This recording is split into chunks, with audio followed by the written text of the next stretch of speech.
लोगों को जिस टॉपिक पे बात कर रहे हैं उसका नाम है पार्टिकल फिजिक्स, सॉरी वो साइबर सिक्योरिटी। सो पहले साइबर सिक्योरिटी को फिनिश करते हैं और साइबर सिक्योरिटी के बाद हम लोग आते हैं डिफेंस टेक्नोलॉजी पर। ठीक है, चलिए। साइबर सिक्योरिटी पे यू गॉट सम पीडीएफ। कल मैंने आपको पीडीएफ दिलाया था, ठीक है।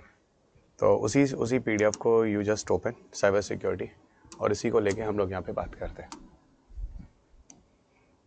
सो today I will try to complete the cyber security. Okay, आज 2-3 चीज़ें हैं जो मैं ख़त्म करूँगा। These all are the small topics for your examinations. This topic is does the cell phone towers transmit and receive signal with the help of ionosphere? Or towers are connected with each other to data center via underground cables? Please clarify my doubt. Partha, actually ऐसा होता है कि आपका जो question ना, cell phone towers जो होते हैं वो कनेक्ट होते हैं और किसी पर्टिकुलर डेटा सेंटर से उनको मैनेज किया जाता है।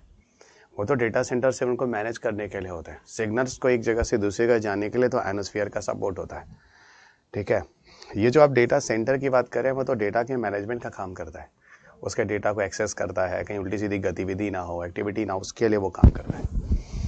ओके, और जो आयनोस्फीयर है वो तो सिग्नल्स के लिए होते हैं। दोनों अलग अलग चीज़ है। एक कंट्रोल सेंटर है और एक जिसकी वजह से सिग्नल्स होते हैं वो आगे जाते हैं, ठीक है। तो यहाँ कन्फ्यूज़न मत होना, ठीक है। पार्था, ओके, चलो बच्चों देखो, when ever will talk about the cyber security की बात करते हैं तो 2-3 चीज़ें हैं, पहले ज़रा समझो, जो कि बहुत ही बेसिक है और ये चीज़ समझना बहुत ज़रूरी है। So come on cyber security, it's a cyber security. आपके पास कंप्यूटर है, समझना ज़रा शुरुआत से, फ्रॉम द बिगनिंग। और जिनको कुछ नहीं समझ में आता उनको भी सारे क्वेश्चंस बनने लगेंगे। Okay, just try to understand things. मैंने कहा कि आपके पास एक कंप्यूटर है, ठीक है, यू हैव अ कंप्यूटर। और not only the computer, even इसके अलावा आपके पास आपका डेटा जो है वो आपके मोबाइल में भी होता है ना।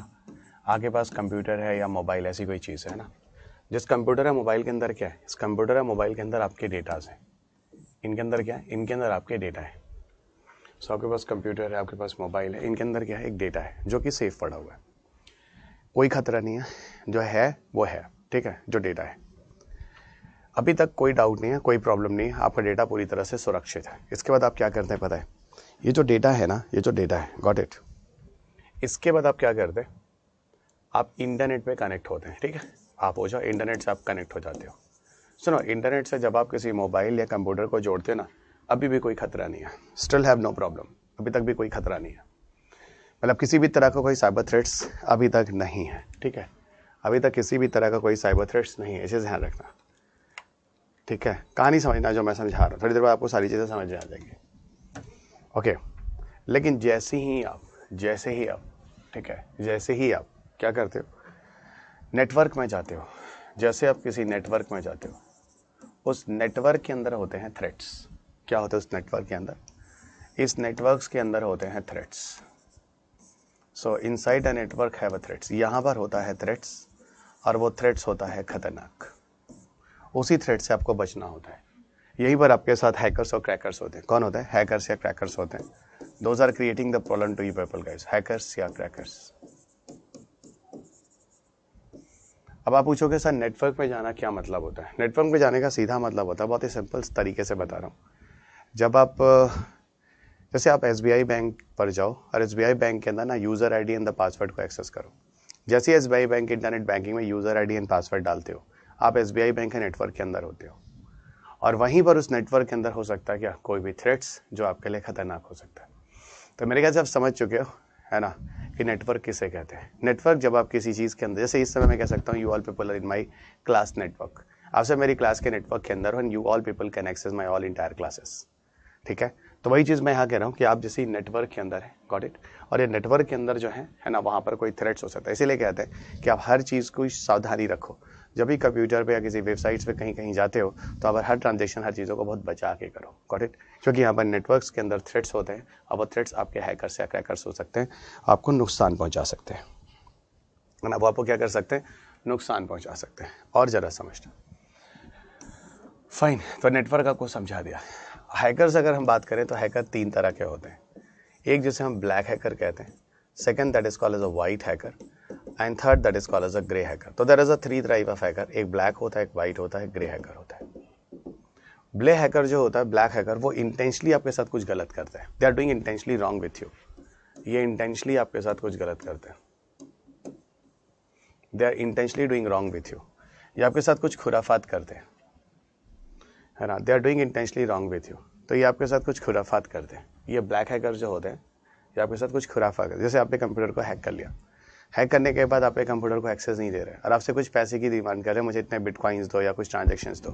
जैसे 2016-17 के आसपास एक अटैक हुआ था, एक साइबर थ्रेट हुआ था जो बड़ा पॉपुलर हुआ था. That was a ransomware attack.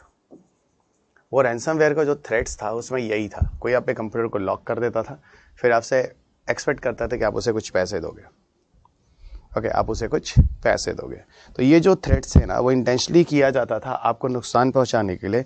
It was a part of black hacker. ये जो हैकिंग होती है ना, ये सब ब्लैक हैकर्स के अंदर आते हैं. वहीं दूसरी तरफ अगर हम वाइट हैकर्स की बात करें, ठीक है, ये एक क्राइम है, ये एक क्राइम है. और जानते हो इस तरह के हैकर्स को ही हम क्रैकर्स कहते हैं. तो black hackers are crackers, everybody remember. Black hackers जो होते हैं वो क्या होते हैं? ब्लैक हैकर्स एक तरह के क्रैकर्स होते हैं, एवरीबडी रिमेंबर. ठीक है, तो ब्लैक हैकर एक तरह के क्रैकर होते हैं. वहीं दूसरी तरफ जब हम वाइट हैकर्स की बात करते हैं, सुनो, वाइट हैकर्स जो होता है ये एक्चुअल में क्या होता है, ये लीगल इसको बोलते हैं. It is a legal. और इसको यहाँ तक कि इसको एथिकल हैकर के नाम से भी जानते हैं. So this is also called as a ethical hacker. अब आप पूछोगे सर कोई हैकिंग लीगल भी हो सकती है? क्यों नहीं हो सकती है? देश की सेवा भी तो हो सकती है. जैसे हमारे कोई देश का कोई हैकर है, वो क्या कर रहा है, पाकिस्तान और चाइना की डेटा को हैक कर रहा है, जो हमारे लिए अच्छा हो सकता है, ज़रूरी हो सकता है. तो उस तरह के हैकिंग को हम एथिकल हैकिंग कहते हैं. और एक रिस्पेक्ट है, एक सम्मान है. इस तरह की हैकिंग जो होती है वो वाइट हैकिंग कहलाती है. ग्रे हैकिंग जो होती है it is just for fun होती है. It is just for fun होती है, मस्ती के लिए की जाती है. जैसे मैंने कहा, मेरा एक दोस्त है, उसे घर में गया, जब वो अपना कंप्यूटर यूज़ करना चाहता है, मैं ना उसे कंप्यूटर को लॉक कर देता हूँ. और जैसे उसी के कंप्यूटर को उसे फादर यूज़ करते हैं, मैं उनको एक्सेस देता हूँ, अंकल आप यूज़ कर सकते हैं. उसकी मम्मा यूज़ करती है, आंटी आप यूज़ कर सकती हैं. पर जैसे ही वो यूज़ करना चाहता है, मैं उसको लॉक कर देता हूँ. ठीक है, वो भी सोच रहा है ये हो क्या रहा है, तो कुछ नहीं, मैं उसके मजे ले रहा हूँ. ठीक है, मतलब मैं उसको डिस्टर्ब कर रहा हूँ. As a kind of fun. ये फन है, मतलब इस तरह का कुछ किया. जैसे हुआ क्या, एक इंटरेस्टिंग चीज़ बताता हूँ. पुलवामा अटैक के बाद एक शख्स है, उसका नाम नहीं याद रहा, समथिंग शायद अंकुर सक्सेना. वो क्या करता है, पाकिस्तान के कुछ वेबसाइट वगैरह को हैक कर देता है, शायद FM वगैरह को, और वहाँ पर हमारा अपना जो वंदे मातरम होता है ना, वो सब बजा देता है. तो ये एक फ़न की तरह होता है ना. और वो कहता भी है कि मैंने एक रिवेंज है, एक बदला है जो पुलवामा अटैक में आप लोगों ने लिया, मैंने कुछ इस तरीके से साइबर थ्रेट्स करके लिए है. तो इस तरह की चीज़ें कहीं ना कहीं ग्रे हैकिंग के अंदर ही आती है. इसमें वो कोई नुकसान इस तरह का तो पहुँचा नहीं रहे, ब्लैक हैकिंग या वाइट हैकिंग टाइप का. ठीक है, that's a part of grey hacking. तो मेरे ख्याल से you people have not any issue to understand all the hackings and everything, जो आप आसानी से समझ सकते हैं. आपको लिए चलते हैं इस पूरे चैप्टर्स पे. ये PDF आपको कल दे दिया गया था और मेरे ख्याल से मिल गया होगा. ये PDF मैंने अपने टेलीग्राम पे भी शेयर किया था आप में से, और आपके ग्रुप पे भी आपको भेजा गया था. Got it. देखो, ये जो जनरली जो मैंने आपको सारी चीज़ें बोली ना, उसको मैं यहाँ पर डिस्क्राइब करता चल रहा हूँ. सुनते रहिएगा, क्वेश्चन साथ साथ देते रहिएगा. ठीक है, डांटता रहूँगा तो आशीर्वाद भी लेते रहिएगा, फिर भी क्वेश्चन पूछते रहिएगा. जहाँ जो लॉजिकल चीज़ें होंगी मैं आपको ज़रूर बताऊँगा. कुछ चीज़ें हैं जो मैं अवॉइड करूँगा तो मान जाना, और कहोगे नहीं सर हम इसके बिना आगे नहीं बढ़ेंगे, तो भाई फिर मैं बता ही दूंगा. ठीक है, क्योंकि कुछ बच्चे ऐसे होते हैं. ठीक है, चलेगा. अब देखो, जो मैंने आपको सारी चीज़ें बोली, मैंने यही बोला कि कोई भी ऐसा क्राइम, ठीक है, कोई भी ऐसा क्राइम जो हम कंप्यूटर के थ्रू कर रहे हैं और किसी नेटवर्क में जाकर होता है, उसको हम साइबर क्राइम के नाम से जानते हैं. इसके लिए आपको एक पर्सनल कंप्यूटर चाहिए और उसको इंटरनेट से जोड़ना होगा. उसके बाद आपको नेटवर्क में जाना होगा. शुरुआत हमने यहीं से किया था. भारत में एक्चुअल में इस पूरे साइबर सिस्टम को सिक्योर करने के लिए जो लास्ट अमेंडमेंट एक्ट है, वो इंफॉर्मेशन टेक्नोलॉजी अमेंडमेंट एक्ट 2008 लाया जाता है. ये लास्ट अमेंडमेंट एक्ट है. जनरली इंडिया में जो साइबर क्राइम का इश्यू होता है उसको टैकल करने के लिए. ठीक है, साइबर सिक्योरिटी के लिए जो कंपनियां होती हैं बहुत सारे तरीके अपनाती हैं.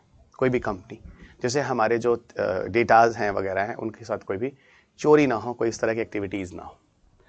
इसके लिए आप देखें तो ये लोग एंटीवायरस प्रोग्राम यूज़ करते हैं, ये लोग फायरवॉल सिस्टम यूज़ करते हैं, एनक्रिप्शंस मैंने कल आपको बताए थे, पासवर्ड्स, डिजिटल सिग्नेचर्स, ये सारी की सारी चीज़ें यूज़ होती है. आपके लिए फायरवॉल एक नया हो सकता है, बाकी सारी टर्म्स मैंने आपको पिछले टर्म पे समझा दिए थे. एंटीवायरस तो you people know very well, you people are the use to with antivirus. तो एंटीवायरस में तो मुझे कुछ बोलने की जरूरत ही नहीं है, you all guys know everything antivirus क्या होता है। ठीक है, सुनो इसमें होता क्या है, जरा कंसेप्ट समझना। फायरवॉल सिस्टम क्या होता है, जैसे मान लो कि मैं एक बैंक का मैनेजर हूँ, ओके, और मैं अपने बैंक के अंदर के जितने भी कंप्यूटर्स हैं ना, सबको सेफ रखना चाहता हूँ। तो मैं अपने बैंक के अंदर के सारे कंप्यूटर को सेफ रखना चाहता हूँ। मैं एक बैंक मैनेजर हूँ, बैंक के अंदर के सारे कंप्यूटर के डेटा को सेफ करना चाहता हूँ। मैं क्या करूँगा, एक प्रोटेक्शन शील्ड की तरह फायरवॉल सिस्टम होता है, उस फायरवॉल सिस्टम को मैं इंस्टॉल कर दूंगा। मेरे कंप्यूटर के जो डेटा होंगे वो सेफ होंगे पूरे बैंक के अंदर, कहीं भी कोई भी इंफॉर्मेशन इस तरह का इधर उधर नहीं होगा। तो it is the kind of protection of data, है ना। ये एक एग्जैक्टली कवच की तरह काम करता है, एक बॉडी आर्मर की तरह काम करता है, एक सील्ड की तरह काम करता है। जैसे आउटसाइड जो थ्रेट्स होते हैं वो आपके कंप्यूटर्स के अंदर नहीं आते। तो ये थोड़ा सा ध्यान रखिएगा, that is a firewall system. ठीक है, और एक बात बताऊं, जो साइबर सिक्योरिटी की ज़रूरत होती है वो हर लेवल पे ज़रूरत होती है। किसी इंडिविजुअल लेवल पे ज़रूरत होती है, किसी बिजनेस के लेवल पे ज़रूरत होती है। ठीक है, और यहाँ जो भी है वो किसी गवर्नमेंट के लिए या किसी नेशनल सिक्योरिटी के लिए, हर लेवल पर साइबर सिक्योरिटी की आवश्यकता होती है। इंटरनेट पे हम सारे इंफॉर्मेशंस को रखते हैं। बग्स वगैरह एक तरह के थ्रेट्स ही होते हैं जो हैकिंग वैकिंग करने के तरीके होते हैं, बैक बग्स वगैरह के थ्रू आते हैं। बहुत सारी चीज़ें होती है इसके अंदर। ठीक है, बग्स एक तरह के प्रोविजंस होते हैं, इसके थ्रू ये चीज़ें अंदर हैकिंग की जाती है। Got it. यहाँ पर अब देखो, यहाँ पर मैं आपको एक चीज़ और बताता हूँ ISTF के बारे में। ISTF क्या, what is ISTF? Inter departmental information security task force. ISTF का पूरा नाम है inter departmental information security task force. Okay, bugs आ गए मतलब कोई थ्रेट्स अंदर आ गया, उसके लिए बग्स टाइप, और ये अलग अलग तरीके से आते हैं। ठीक है, फाइन। अब inter departmental information security task force ISTF, ठीक है, ISTF जो है वो यूनियन गवर्नमेंट लेकर आता है और नेशनल सिक्योरिटी काउंसिल के साथ मिलकर काम करता है। कौन? ISTF। नेशनल सिक्योरिटी काउंसिल के साथ मिलकर ISTF काम करता है, और ये जो ISTF है एक नोडल एजेंसी है जो हाईलाइट है किसी गोइंग थ्रेट्स के लिए। क्या करता है ये, जैसे मैं आपको एक बात बताता हूँ, भारत सरकार ने नेशनल सिक्योरिटी काउंसिल के साथ मिलकर ISTF बनाया था, और ISTF को बनाने के पीछे जो एम था वो यही था कि भाई तुम ना पूरे इंडिया में स्क्रूटनी करो, चीज़ों को चेक करो और बताओ कहाँ कहाँ पर किस किस लेवल पे क्या थ्रेट्स हो सकते हैं और कहाँ कहाँ कौन कौन से प्रोसीजर अडॉप्ट कर सकते हैं उस तरह के साइबर थ्रेट्स को दूर करने के लिए और हमारे इंडिया के साइबर सिस्टम को सेफ और सिक्योर बनाने के लिए। तो ये वही चीज़ें लिखी हुई हैं जो आप स्क्रीन पर देख रहे हैं। ओके, द फॉलोइंग इनिशिएटिव्स, जो इन्होंने जो ISTF ने जो अपने रिकमेंडेशंस दिए थे, उन रिकमेंडेशन को यहाँ फॉलो करने की बात हो रही है। क्या क्या रिकमेंडेशन को फॉलो करने की बात हो रही है, देखना। पहला कहा जा रहा है CERT के बारे में, एक इंडिया में कंप्यूटर इमरजेंसी रिस्पांस टीम हो, और है आज। आपको पता है पुलवामा में जो अटैक हुआ था उसके बाद जब केस वगैरह रिजॉल्व हो गए थे तो एक फ़ोन मिला था, एक फ़ोन मिला था। ChatGPT मैं बता दूंगा, डोंट वरी, ठीक है, but ChatGPT is a kind of AI। Okay, शायद आपको पता होना चाहिए ChatGPT एक AI है। जब मैं AI पर जाऊंगा वहाँ आप मुझसे पूछना सुमना, ठीक है, थोड़ा रुक जाओ, ChatGPT मैं आपको AI में बता दूंगा। Okay, ChatGPT is a part of artificial intelligence, और अभी हम क्या पढ़ रहे हैं, कंप्यूटर साइंस, ठीक है, साइबर सिक्योरिटी वगैरह पर। तो कंप्यूटर इमरजेंसी रिस्पांस टीम जो होता है CERT इन होता है, ठीक है, it respond the cyber security incidents and take step to the prevention और रिकरेंस ऑफ द सेम। तो मैं पुलवामा वाली बात बता रहा था, वहाँ पे जो एक मोबाइल फ़ोन मिला उसके थ्रू केस पूरा टर्न कर गया था, यू टर्न, और पता चला कि जो बंदा रियल बंदा था वो तो पकड़ा ही नहीं गया है। तो फिर से केस को खोला गया और सारे के सारे कंप्यूटर्स वगैरह जो मोबाइल फ़ोन्स के डेटा थे, ये माना गया था वो डिस्ट्रॉय हो चुका है, कोई ओपन नहीं कर पा रहा था, लेकिन CERT ने सारे डेटा को ओपन किया था, सर्विलेंस पे रखा था सारी चीज़ों को, तो काफ़ी अच्छा रहा वो। ठीक है, पब्लिक इंफ्रास्ट्रक्चर का यूज़ किया जाए, जैसे पब्लिक इंफ्रास्ट्रक्चर में क्या आता है, पब्लिक इंफ्रास्ट्रक्चर में आपको डिजिटल सिग्नेचर जैसी चीज़ें आती हैं। सो पब्लिक इंफ्रास्ट्रक्चर में डिजिटल सिग्नेचर जैसी चीज़ें आती हैं। सो पब्लिक इंफ्रास्ट्रक्चर में डिजिटल सिग्नेचर के अलावा डिजिटल सर्टिफिकेट जैसी चीज़ें आती हैं। आप जो डिजीलॉक जानते हैं ना, डिजिटल लॉकर पे जो आप डॉक्यूमेंट्स वगैरह रखते हैं, है ना, कोई भी फिजिकल डॉक्यूमेंट जिसका स्कैन करके आप उस पर ले जाते हैं और फिर वहाँ से क्या होता है उसको वेरीफाई किया जाता है। गवर्नमेंट प्लेटफॉर्म पर जो डिजीलॉक होता है उसको वेरीफाई करता है, तो यहाँ पर आपकी ऑथेंटिसिटी हो जाती है। आप डिजीलॉक के थ्रू भी किसी डॉक्यूमेंट्स को एयरपोर्ट वगैरह पे मिलान करा सकते हैं कि आप ओरिजिनल डॉक्यूमेंट्स के साथ हैं।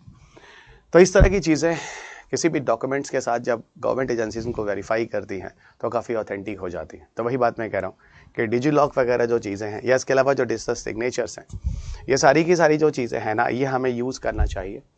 ओके, साइबर सिक्योरिटी के लिए ये ज़रूरी है, नहीं तो यहाँ पर कोई भी साइबर थ्रेट्स हो सकता है। रिसर्च एंड डेवलपमेंट तो एक्टिविटीज़ ऑलवेज हमारे यहाँ होना चाहिए, it is very very important. Education and awareness program still very important.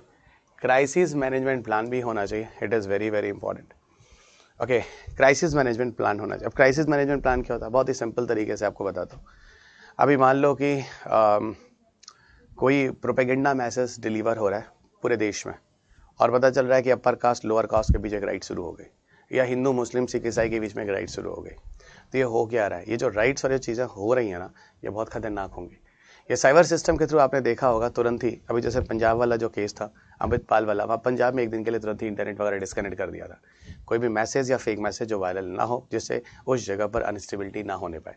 इससे पता चलेगा कि आप किसी देश को बर्बाद भी कर सकते हैं।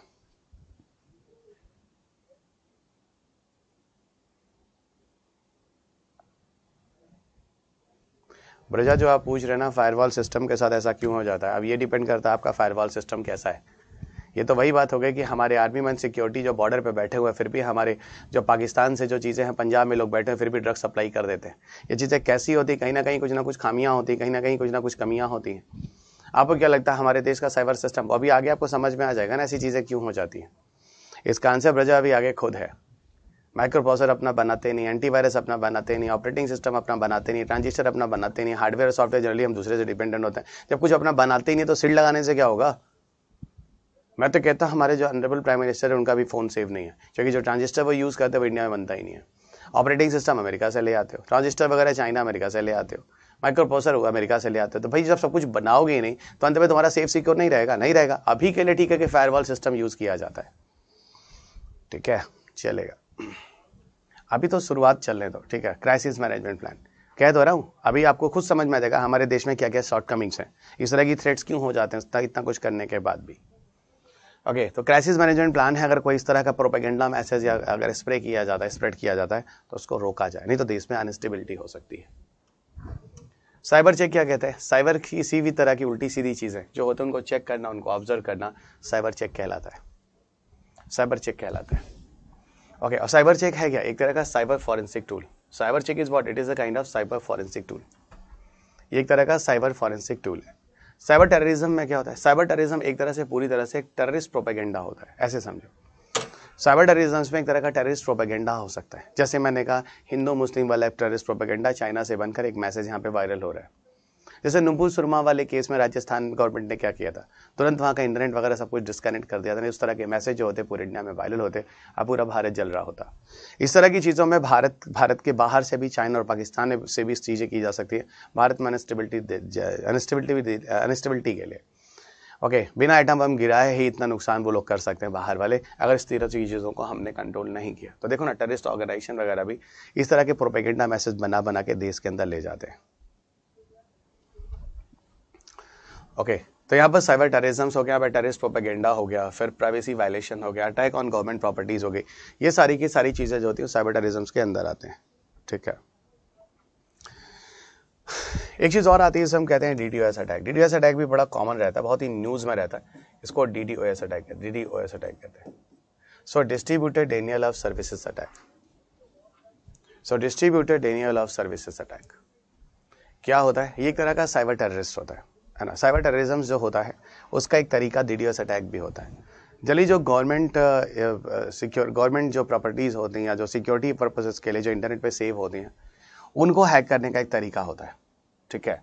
ये this involve the sending a large number of web request of the server. जब आप किसी वेबसाइट वगैरह पे जाते हैं तो आप किसी सर्वर से वहाँ का डेटा ले रहे होते हैं। मैंने आपको बोला था डेटा लोकलाइजेशन के केसेस में, जब किसी सर्वर पर जाते हैं वहाँ से डेटा ले रहे होते हैं तो कभी कभी ऐसा उस सर्वर पर ऐसा लगता है कोई वेब रिक्वेस्ट आ रहा होता है। वो वेब रिक्वेस्ट अपने आप आ रहा होता है और वो वेब रिक्वेस्ट जो अननोन वेब रिक्वेस्ट होता है वो एक तरह का DDoS अटैक हो सकता है, जो आपके कंप्यूटर में आके आपके कंप्यूटर को बहुत ओवरलोडिंग कर देता है और आपके कंप्यूटर को प्रॉब्लम क्रिएट करता है किसी भी चीज़ को एक्सेस करने के लिए। ये चीज़ें DDoS अटैक कहलाती हैं। जनरली DDoS अटैक की मदद से ही क्या करते हैं, गवर्नमेंट, आर्म फोर्सेस, बिजनेसेस, बड़ी बड़ी जो चीज़ें होती हैं, इनके कंप्यूटर हैक किए जाते हैं। इसीलिए किसी अननोन रिक्वेस्ट को अपने कंप्यूटर में एक्सेप्ट ना करें, ठीक है, एक्सेप्ट ना करें। ये चीज़ें भी आपके कंप्यूटर को कोलैप्स कर सकती हैं। अगला आपको लिए चलते हैं साइबर वारफेयर के बारे में। और साइबर वारफेयर आपको बता दूं, मैंने पहले ही बोला था कि साइबर वारफेयर को हम 5th डोमेन ऑफ वारफेयर कहते हैं, यानी जंग का 5वां मैदान। तो 3 domain of warfare you people know very well, army, navy, air force. The 4th one is the space and the 5th one is what? 5th one is the cyber warfare. तो cyber warfare हम 5th domain of warfare कहते हैं। 2009 में देखो एक बड़ा initiative बड़ा अच्छा लाया जाता है बराक ओबामा की साइड से। He was the president that time. वो कहते हैं अमेरिका में कि जो आपका जो डिजिटल इंफ्रास्ट्रक्चर है ना, आपके जो भी इंफॉर्मेशन है, all the entire citizen of US, don't worry, आपके कंप्यूटर पे जो भी इंफॉर्मेशन सेव है ना, वो देश का एसेट होगा और देश उसकी सुरक्षा करेगा। तो ये बहुत बड़ा इनिशिएटिव है, digital infrastructure to be the strategic national assets. तो यहाँ पे सारे स्ट्रेटेजिक नेशनल एसेट्स को लाए गए और बोला कि भाई ये सारा का सारा नेशनल एसेट है, आप घबराइए नहीं, हाँ हम आपके सारे कंप्यूटर के डेटा को सुरक्षित करेंगे, ठीक है, ये चीज़ है, फाइन। और वहाँ पे चल के उन्होंने मिलिट्री वगैरह के डेटा को भी सेफ सिक्योर करने के लिए US cyber command, US cyber com लाया था, specially to defend the American military networks और साथ ही साथ to attack on the other countries systems, ठीक है। यूएस साइबर कॉम करके इन्होंने एक सिस्टम डेवलप किया था बराक ओबामा जी के टाइम में। और जो बराक ओबामा जी के टाइम में हुआ था, सेम चीज़ें, उसी तरह की चीज़ें यूनाइटेड किंगडम ने भी अपनाई थी और उस तरह की चीज़ों को यूज़ करने के लिए। तो यूनाइटेड किंगडम ने भी इस तरह की चीज़ों को यूज़ किया था, as just like America broad the US cyber com, okay, US cyber com. अब देखो साइबर वारफेयर के बहुत सारे तरीके होते हैं। किन किन तरीकों से साइबर वारफेयर हो सकता है? पहला, आपके इन्फॉर्मेशन की जासूसी की जाए, पर जासूसी उसको डिफाइन करने का तरीका है साइबर एस्पियोनेज का। अब जैसे डिजिटल शैडोइंग वगैरह की बात कर रहे हैं साइबर सिक्योरिटी में, हाँ कर सकते हैं ना, बहुत सारे इन्फॉर्मेशंस को हम डिजिटल शैडो वैडो के अंदर भी कर सकते हैं, जिससे हमारी प्राइवेसी वगैरह को बचाया जा सकता है या कोई दूसरी कंट्री उससे नुकसान नहीं कर सकती है, ठीक है। तो साइबर एस्पियोनेज जो है वो स्पाई वगैरह किया जा सकता है। साइबर वेंडलिज्म क्या होता है? स्प्रेड निगेटिविटी, किसी तरह की निगेटिविटी को स्प्रेड करना साइबर वेंडलिज्म कहलाता है। मैंने भी बोला था ना, टेररिस्ट प्रोपेगेंडा टाइप की चीज़ें जो होती है साइबर वेंडलिज्म कहलाती है। डीडोस अटैक मैंने अभी आपको बोला था, अननोन रिक्वेस्ट मत एक्सेप्ट कीजिए, ये आपके लिए डीडोस भी हो सकता है जो आपके कंप्यूटर को अटैक कर उसको नुकसान पहुंचा सकता है। इसके अलावा सैबोटेज क्या होता है? सैबोटेज तो आप अच्छी तरीके से समझ सकते हैं।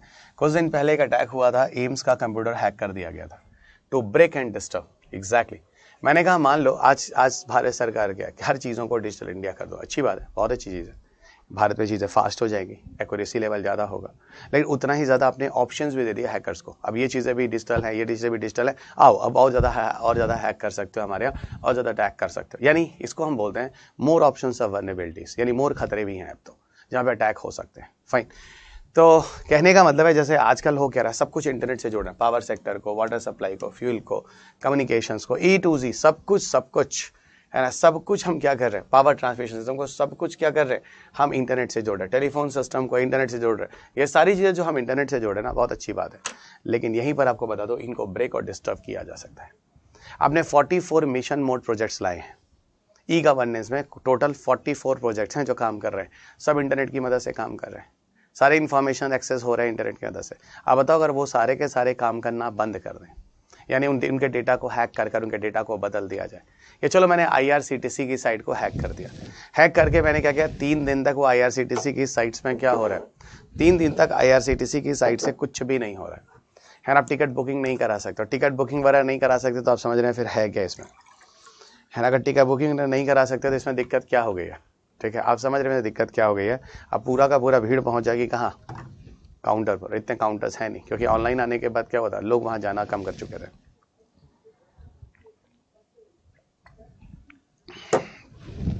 फिर उस टिकट बुकिंग्स और वगैरह को मैनेज करना है, it's will be very difficult task. Okay, अभी मैंने आपको बोला वो एम्स वाला कंप्यूटर जो हैक हुआ था, पता है एम्स वाले कंप्यूटर में जो हैक हुआ था उसमें नुकसान क्या था? जिन बंदों का जो ऑपरेशन होने वाला था, जिनकी दवाइयाँ चल रही थी, आज इनको बुलाया गया था, कुछ पता ही नहीं चलेगा कौन कौन सी दवाइयाँ, कौन कौन सा ऑपरेशन होने वाला है। सोचो वहाँ की आम जनता को कितना परेशानी हुई होगी। कोडेनकुलम न्यूक्लियर पावर प्लांट हैक कर दिया गया, 3 दिन तक पावर जनरेशन नहीं हुआ, इलेक्ट्रिसिटी जनरेट होना बंद हो गई थी। इस तरीके से तो आप किसी कंट्री की इकोनॉमी बर्बाद कर सकते हैं, डेफिनेटली कर सकते हैं, कर नहीं सकते, करते हैं ही ये चीज़ें। तो साइबर सिक्योरिटी से क्या हो रहा है, this all the example will even prove everything. जो आपको मैं यहाँ पर समझाने की कोशिश किया था।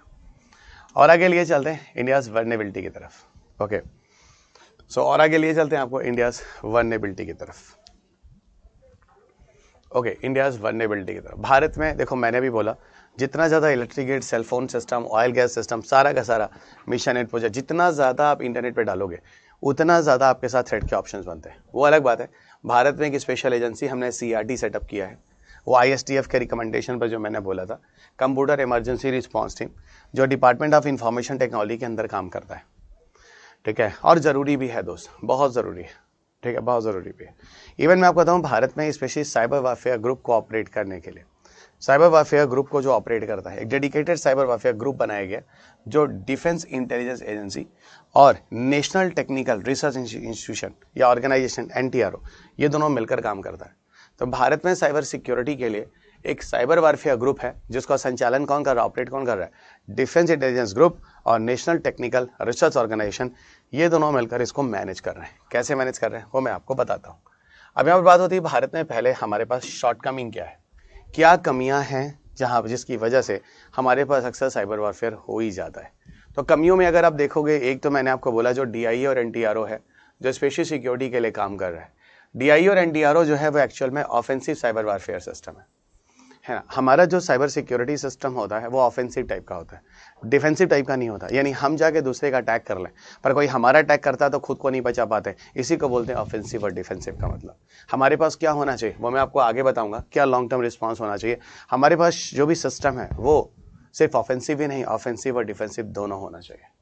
दूसरा, India spend around $1 million, Bharat $1 million खर्च करता है ना। ठीक है, वो आज इक्वल टू 8 करोड़ मान लो, है ना, 8 करोड़।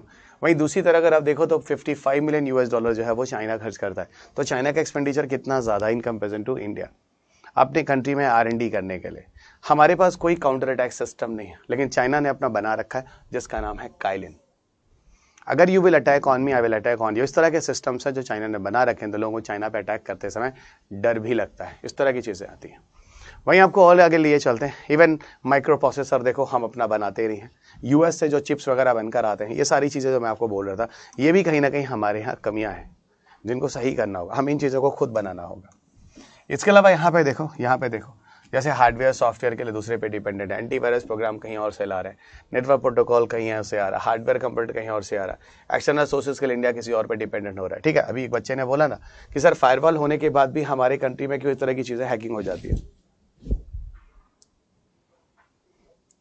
सर्वर डाउन होना जो होता है ना, वो एक्चुअल में क्या होता है, वो हम भी कर देते हैं। जब कोई थ्रेट्स होता है तो जनरली हमारा इंटरनेट बंद करके सर्वर डाउन कर देते हैं, जिससे कोई थ्रेट है जो है वो अंदर है, वो बाहर चीज़ों को ले जाके चीज़ों को डिस्क्लोज ना कर सके, तो अंदर चीज़ों को सेफ और सिक्योर रखते हैं। मतलब ऐसे कह लो कि जब हमारे यहाँ कोई हैकिंग इस तरह की चीज़ें होती है तो हम क्या करते हैं, हम अपने कंप्यूटर सिस्टम को स्लो कर देते हैं, रोक देते हैं, इंटरनेट बंद कर देते हैं, इस तरह की चीज़ें होती हैं।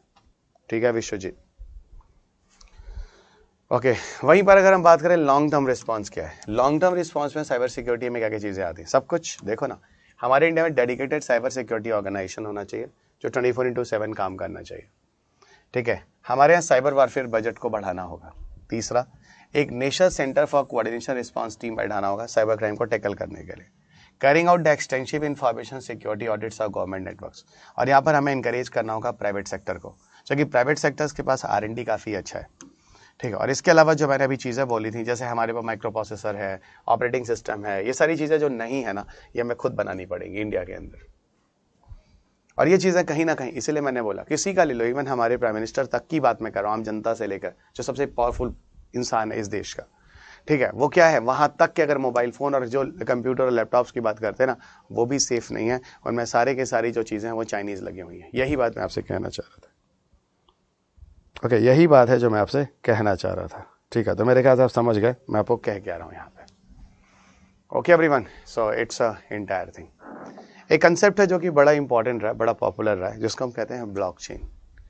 Blockchain is a lengthy topic but बहुत ही इंटरेस्टिंग टॉपिक है। आइए आपको शुरू से बताते हैं ब्लॉकचेन के बारे में।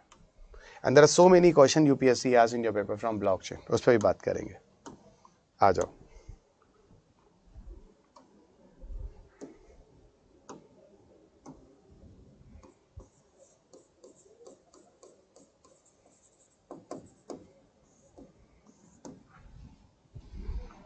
जैसे ब्लॉकचेन है, वेब जनरेशन है, वेब 1.0, 2.0, ये सारी की सारी चीज़ें हैं। फिर उसके बाद आपका NFT क्या होता है, नॉन फंजेबल टोकन क्या होता है, उस पर बात करेंगे। फिर साइबर डोम क्या होता है, साइबर इंश्योरेंस क्या होता है, सारे के सारे टॉपिक्स हम लोग धीरे धीरे अभी बात करते हैं। पहले आपको ले चलता हूँ ब्लॉकचेन टेक्नोलॉजी के लिए। ब्लॉकचेन टेक्नोलॉजी क्या होती है? देखो, ब्लॉकचेन टेक्नोलॉजी को हम ओपन लेज़र के नाम से जानते हैं। इस टेक्नोलॉजी को ओपन लेज़र के नाम से जानते हैं। लेज़र जानते हो, बही खाता कहते हैं, बही खाता। किसी के अगर बही खाता ही खाता लेज़र अकाउंट बनता होगा तो वो लोग जानते हैं कि बिजनेस होगा। हाँ सर, हाँ सर, समझ रहे। ओपन बही खाते का मतलब क्या होता है? हर कोई देख सकता है। जनरली हम लोग के घरों में ऐसा नहीं होता। जो बही खाता होता है, जो लेज़र होता है, वो एक दो बंदे के हाथ में ही होता है, ठीक है। लेकिन ये एक तरह का ओपन लेज़र की तरह है। इवन ब्लॉकचेन को हम डिस्क्राइब भी करते हैं, it is a kind of open laser. एक खुला बही खाते की तरह होता है। एक ऐसा बही खाता है, एक ऐसा ट्रांजेक्शन जो कि हर कोई देख सकता है। कहने का मतलब it is open. It is what? It is the open बही खाता। और ओपन बही खाता को आप डिसेंट्रलाइजेशन भी कह सकते हैं। सेंट्रलाइज होता तो एक के हाथ में होता, डिसेंट्रलाइज मतलब हर कोई देख सकता है, इस तरह का मतलब होता है। It's a decentralisation. सो ये डिसेंट्रलाइजेशन पर काम करता है। यह डिसेंट्रलाइजेशन के प्रिंसिपल पर काम करता है। कौन? Blockchain technology. So blockchain technology is working under decentralisation principles. So it works under the principle of decentralisation. विकेंद्रीकृत, नॉट केंद्रीकृत, विकेंद्रीकृत। यानी यहाँ पावर जो होता है, जो चीज़ें होती है, एक के हाथ में नहीं होती, हर किसी के हाथ में होती। आपको धीरे धीरे चीज़ें समझ में आ जाएंगी। ओपन लेजर मतलब डिसेंट्रलाइजेशन होता है, और क्लोज लेजर का मतलब एक के हाथ में होता है, वही अपना उस पर सेंटर बैठ के बैठा रहता है, उसकी चीज़ों को कोई एक्सेस नहीं कर सकता है। कहने का मतलब यह है ओपन लेजर और इस तरह की चीज़ों का। ओके, इस तरह की चीज़ों का कहने का मतलब होता है। मतलब ब्लॉकचेन पहली बार जो न्यूज़ में आता है वो बिटकॉइंस के ट्रांजैक्शन के समय न्यूज़ में आता है 2017 के आसपास। 2017 के आसपास एक अटैक होता है, मैंने अभी आपको बोला था, इसको बोलते हैं रैनसमवेयर अटैक। क्या बोलते हैं? Ransomware attack. ये एक थ्रेट था, उसका नाम रैनसमवेयर था। एवं बहुत से तरह के साइबर थ्रेट्स होते हैं, जैसे पटाया, इटर्नल ब्लू, इस तरह के बहुत सारे होते हैं, अलग अलग नाम होते हैं। तो यहाँ पर जो मैं बोल रहा हूँ रैनसमवेयर कर रहे हैं कि साइबर थ्रेट्स था। ये साइबर थ्रेट्स हमारे कंप्यूटर पे आता है, ठीक है। और इसके बाद आप एक कंप्यूटर को लॉक कर दिया जाता है, और आप एक कंप्यूटर को लॉक करने के बाद आपसे फिरौती मांगी जाती है। और वो जो फिरौती मांगी जाती है ना, पैसे, वो एक्चुअली बिटकॉइंस के फॉर्म में मांगे जाते हैं। और जो बिटकॉइंस के फॉर्म में जो पैसे मांगे जाते हैं ना, जो बिटकॉइंस के फॉर्म में जो पैसे मांगे जाते हैं, ये बिटकॉइंस के मामले में जो पैसे मांगे जाते हैं, वहां पर इसी टेक्नोलॉजी का यूज होता है। कौन सा? ब्लॉकचेन। यानी कहने का मतलब है with the help of blockchain technology we can do the transaction of bitcoins to bitcoins. एक बंदे से दूसरे बंदे में जो बिटकॉइन ट्रांजैक्शन होता है वो ब्लॉकचेन टेक्नोलॉजी की मदद से ही होता है। वो ब्लॉकचेन टेक्नोलॉजी की मदद से, यानी इस पूरे के पूरे प्रोसेस में ब्लॉकचेन टेक्नोलॉजी का यूज होता है। इस पूरे के पूरे प्रोसेस में ब्लॉकचेन टेक्नोलॉजी का यूज होता है। अब जरा सुनो, बिटकॉइंस क्या होता है, पहले थोड़ी सी इस पे बात कर लेते हैं, then I will go detail in the blockchain. So कि बिटकॉइंस एक्चुअल में तो डिजिटल करेंसी या क्रिप्टो करेंसी कहते हैं, पर है तो ये टेक्नोलॉजी ना, इसको डिजिटल करेंसी या फिर क्रिप्टो करेंसी भी कहते हैं। लोग कहते हैं नहीं क्रिप्टो नहीं, आप चुपचाप एक ही मानो, ठीक है, आप जरा स्टडीज वाले हो, फालतू काम नहीं। सो बिटकॉइंस को we are calling them as a digital currency या क्रिप्टो करेंसी। क्रिप्टो मतलब कुछ कंप्यूटर प्रोग्रामिंग्स की वजह से इसको बनाया जाता है, क्रिप्टो है ये। जैसे इंक्रिप्शन वगैरह आपने देखा था, कोडिंग डिकोडिंग, एग्जैक्टली कुछ इसी तरह से ये बनाया जाता है। और जिस तरीके से बनाया जाता है उसके लिए एक टर्म रख कंप्यूटर एल्गोरिथम। कुछ कंप्यूटर एल्गोरिथम कर कंप्यूटर भाषा के टर्म है ये, कुछ कंप्यूटर एल्गोरिथम कर हम क्या करते हैं, है ना, हम क्या करते हैं, बिटकॉइंस को जनरेट करते हैं। तो कंप्यूटर एल्गोरिथम की मदद से बिटकॉइंस बनाए जाते हैं। ये बिटकॉइंस जो बनाए जाते हैं ये एक तरह के डिजिटल करेंसी या क्रिप्टो करेंसी होती है। What are the bitcoins? Bitcoins are the type of digital currency या क्रिप्टो करेंसी। ये एक तरह के डिजिटल करेंसी या क्रिप्टो करेंसी होते हैं। ओके, होता क्या है बिटकॉइंस में जो कि डिजिटल करेंसी या क्रिप्टो करेंसी होता है, जरा सुनना। पता है, ये बिटकॉइंस डिजिटल करेंसी या क्रिप्टो करेंसी जो एक तरह के कंप्यूटर एल्गोरिथम के थ्रू बनाए जाते हैं, एक टेक्नोलॉजी होती है, प्रोसीजर होता है, इसको जनरल भाषा में हम कंप्यूटर एल्गोरिथम बोल देते हैं, ठीक है। ये एक फार्मूलेशन टाइप का कुछ समझ जाओ, ठीक है, प्रोसीजर होता है, इससे बनाते हैं। असल में कंप्यूटर साइंस के एक जर्नल में पेपर पब्लिश होता है जिसको पब्लिश करता है सतोशी नाकामोटो। उस बंदे का नाम होता है सतोशी नाकामोटो। जैसे मैंने भी कुछ पेपर पे जब पहले काम किया था और कुछ पेपर पर पब्लिश हुए थे, तो उनके हमारा नाम भी उस पर लिखा होता है कि इस बंदे ने इस इंस्टीट्यूशन में, ये वाला बंदा, कॉन्टैक्ट नंबर, मेल आईडी, जिसने ये पेपर पब्लिश किया, सतोशी नाकामोटो। उसी तरह इस बंदे ने जो काम किया उसका नाम था सतोशी नाकामोटो। सो सतोशी नाकामोटो ने ये तरीका बताया किस तरीके से हम ये बिटकॉइंस बना सकते हैं। आपको एक बात बताता हूँ, भारत में बिटकॉइंस लेना खरीदना ये सब इलीगल तो नहीं है, लेकिन भारत सरकार ने जरूर बोला है कि ये फेक करेंसी है। किसी भी तरह की कोई दिक्कत होती है, कोई लॉस होता है, कुछ भी होता है, सरकार आपको ऐसा कंपनसेशन नहीं देती। ये एक तरह से फेक करेंसी माना गया है। ओके, सुनने में अक्सर आता है कि भारत सरकार अपनी डिजिटल करेंसी ला रही है। ऐसी करेंसी जो आपके हाथ में नहीं आती, सिर्फ ऑनलाइन डिजिटल प्लेटफॉर्म पर ही देख सकते हैं। है ना इंटरेस्टिंग? ये आपके हाथ में कभी नहीं आती, सिर्फ आप ऑनलाइन डिजिटल प्लेटफॉर्म पर ही देख सकते हैं। ये सिर्फ आप ऑनलाइन डिजिटल प्लेटफॉर्म पर ही देख सकते हैं। ओके, सो ये आपको ऑनलाइन डिजिटल प्लेटफॉर्म पर ही मिलेगा दिस करेंसीज। यहीं पर आपको 2-3 चीजें और बताता हूँ, जरा समझना होता क्या है। ओके, बिटकॉइंस को जनरेट करने का एक तरीका होता है, और जिस कंप्यूटर एल्गोरिथम, जिस तरीके से हम बिटकॉइंस बनाते हैं, वो सारा कुछ इस पेपर में मेंशन होता है। अच्छा, भारत में बिटकॉइंस भले ही लीगल नहीं है, लेकिन अगर बिटकॉइंस खरीदते हैं और बेचते हैं, ऐसे केस में आपको पैन कार्ड लेना होगा। मेरा कहने का मतलब, अगर लॉस हो जाए तो सरकार जिम्मेदार नहीं है, लेकिन अब बिटकॉइंस में आप पैसे कमाते हैं तो आपको सरकार को टैक्स देना होगा। हमारे भारत में बहुत अच्छी चीज़ है, टैक्स देना मत भूलेगा। जिस दिन से आप पैदा होते हैं तब से लेकर जब तक मर नहीं जाते हैं, जिंदगी में आप सिर्फ टैक्स ही दे रहे होते हैं। सुविधा के नाम पर मुझे नहीं पता है ना आपको कितना मिलता है, लेकिन टैक्स के नाम पर इतना जरूर है कि आप सरकार को बहुत कुछ देते हैं। ओके, चलिएगा। वैसे भी टैक्स कितने लोग देते हैं वो भी तो एक क्वेश्चन है। सरकार जब कहती है तो बात सही है, ठीक है। तो दोनों ही तरफ से कुछ ना कुछ चीज़ें हैं जो कमियां हैं। अब क्या है क्या नहीं है वो आप लोग ही देखिए। तो यहाँ मैंने कहा कि देखो, ये जो बिटकॉइंस से बिटकॉइंस को ट्रांजैक्शन करते हैं, उसके लिए जो तकनीकी का यूज़ होता है उसका नाम होता है ब्लॉकचेन टेक्नोलॉजी। पता है इस पेपर में ये बताया गया बिटकॉइंस कैसे बनाते हैं, और पता है इस पेपर में जो बताया गया बिटकॉइंस कितने बनाए जा सकते हैं, उसकी कुल संख्या है 21 मिलियंस। तो how many bitcoins we can generate? Total 21 millions. So total how many bitcoins we can generate? 21 millions. इस प्रोसीजर से जो यहाँ पे बताया गया, जो सतोशी नाकामोटो ने बताया अपने पेपर में, इसके तरीके से कुल 21 मिलियन बिटकॉइंस को बनाया जा सकता है। इस 21 मिलियन बिटकॉइन में से बचा हार्डली 19 मिलियन बिटकॉइंस है जो आज तक बन चुके हैं। हार्डली 19 मिलियन बिटकॉइंस है जो आज तक बन चुके हैं। सो हाउ मेनी बिटकॉइंस है डेवलप्ड टिल नाउ? करीब करीब 19 मिलियन बिटकॉइंस बन चुके हैं। यानी कहने का मतलब है कि सर 2 मिलियन बिटकॉइंस और हैं जो हम बना सकते हैं, डेफिनेटली और बनाए जा सकते हैं, है ना। पर इतना आसान नहीं है बिटकॉइन बनाना जितनी आसानी से मैंने लिख दिया। It's very difficult task. इसमें बहुत पैसा खर्च होता है, कंपनियां इन्वॉल्व होती हैं, बहुत पावरफुल कंप्यूटर्स लेती हैं, दिन रात एक करती, तब जाके एक बिटकॉइंस बनकर आता है। इतना आसान नहीं है, फिर मैं बता रहा हूँ। तो total how many bitcoins are possible to generate? The answer is 21 millions. उनमें से बन कितने चुके हैं? 90 मिलियन। बचे कितने हैं? 2 मिलियंस। बचे कितने हैं?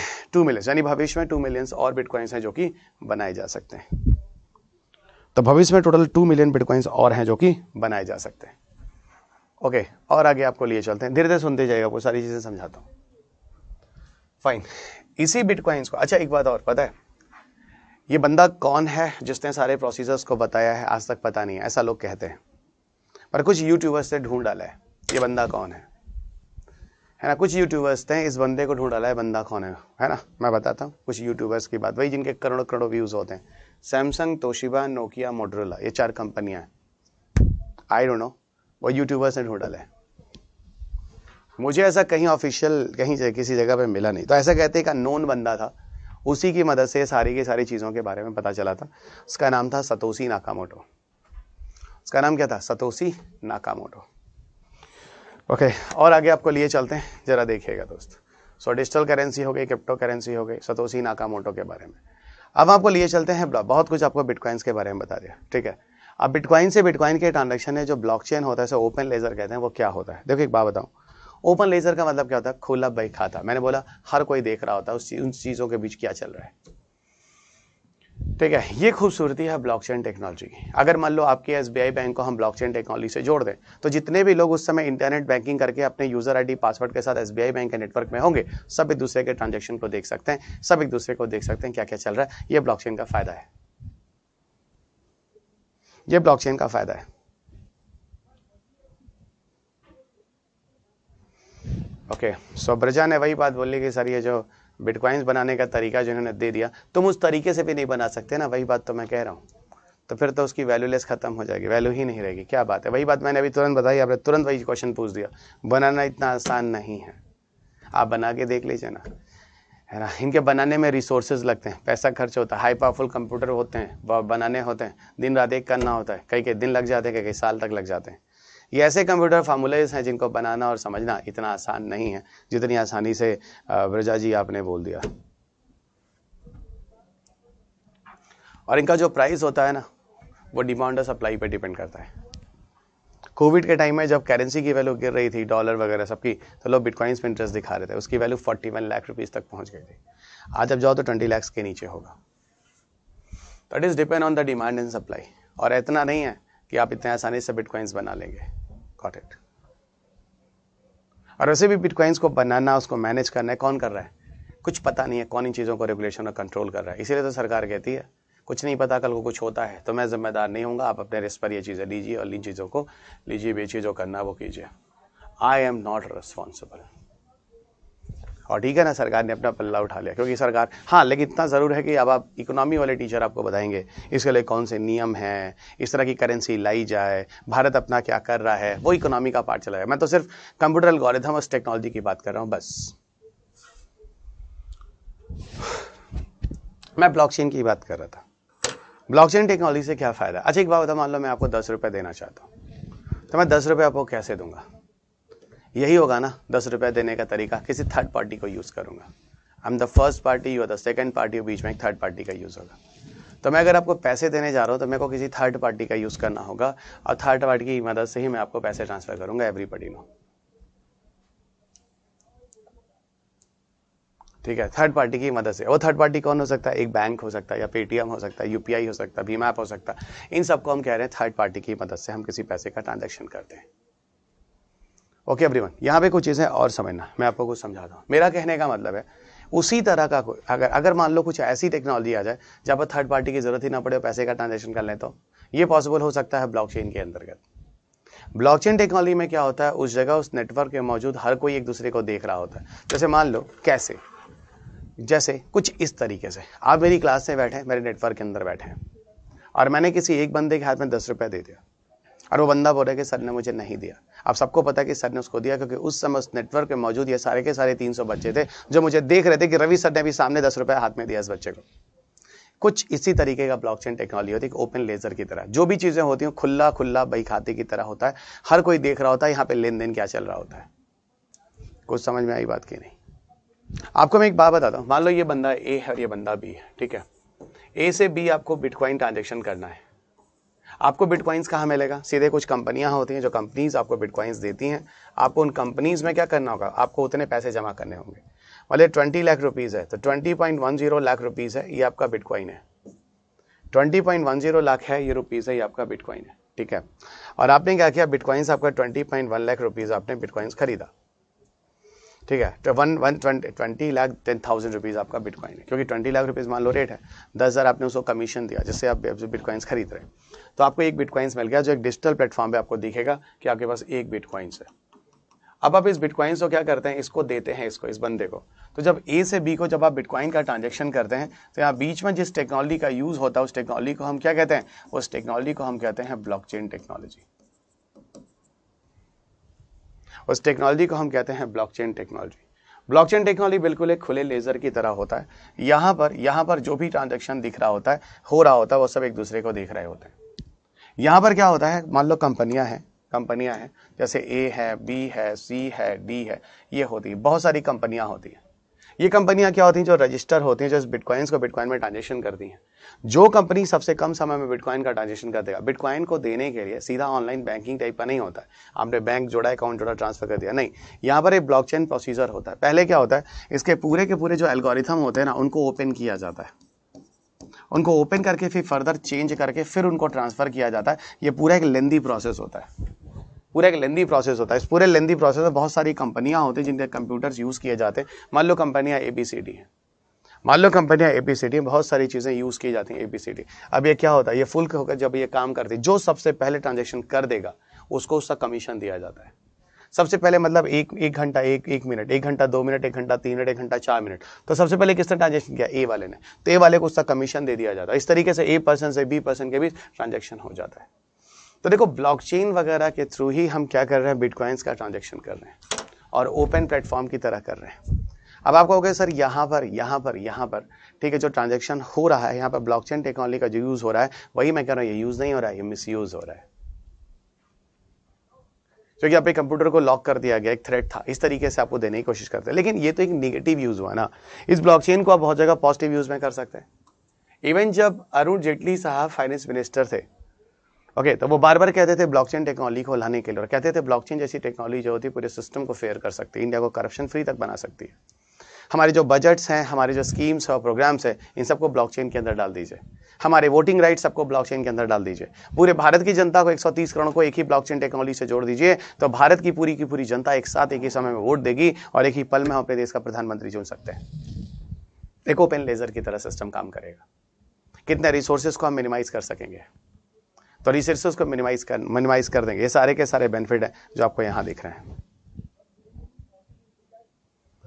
ओके, अब जैसे मान लीजिए कि सरकार कोई प्रोग्राम लेकर आती है और उस प्रोग्राम को रूट लेवल तक लेकर जाना है।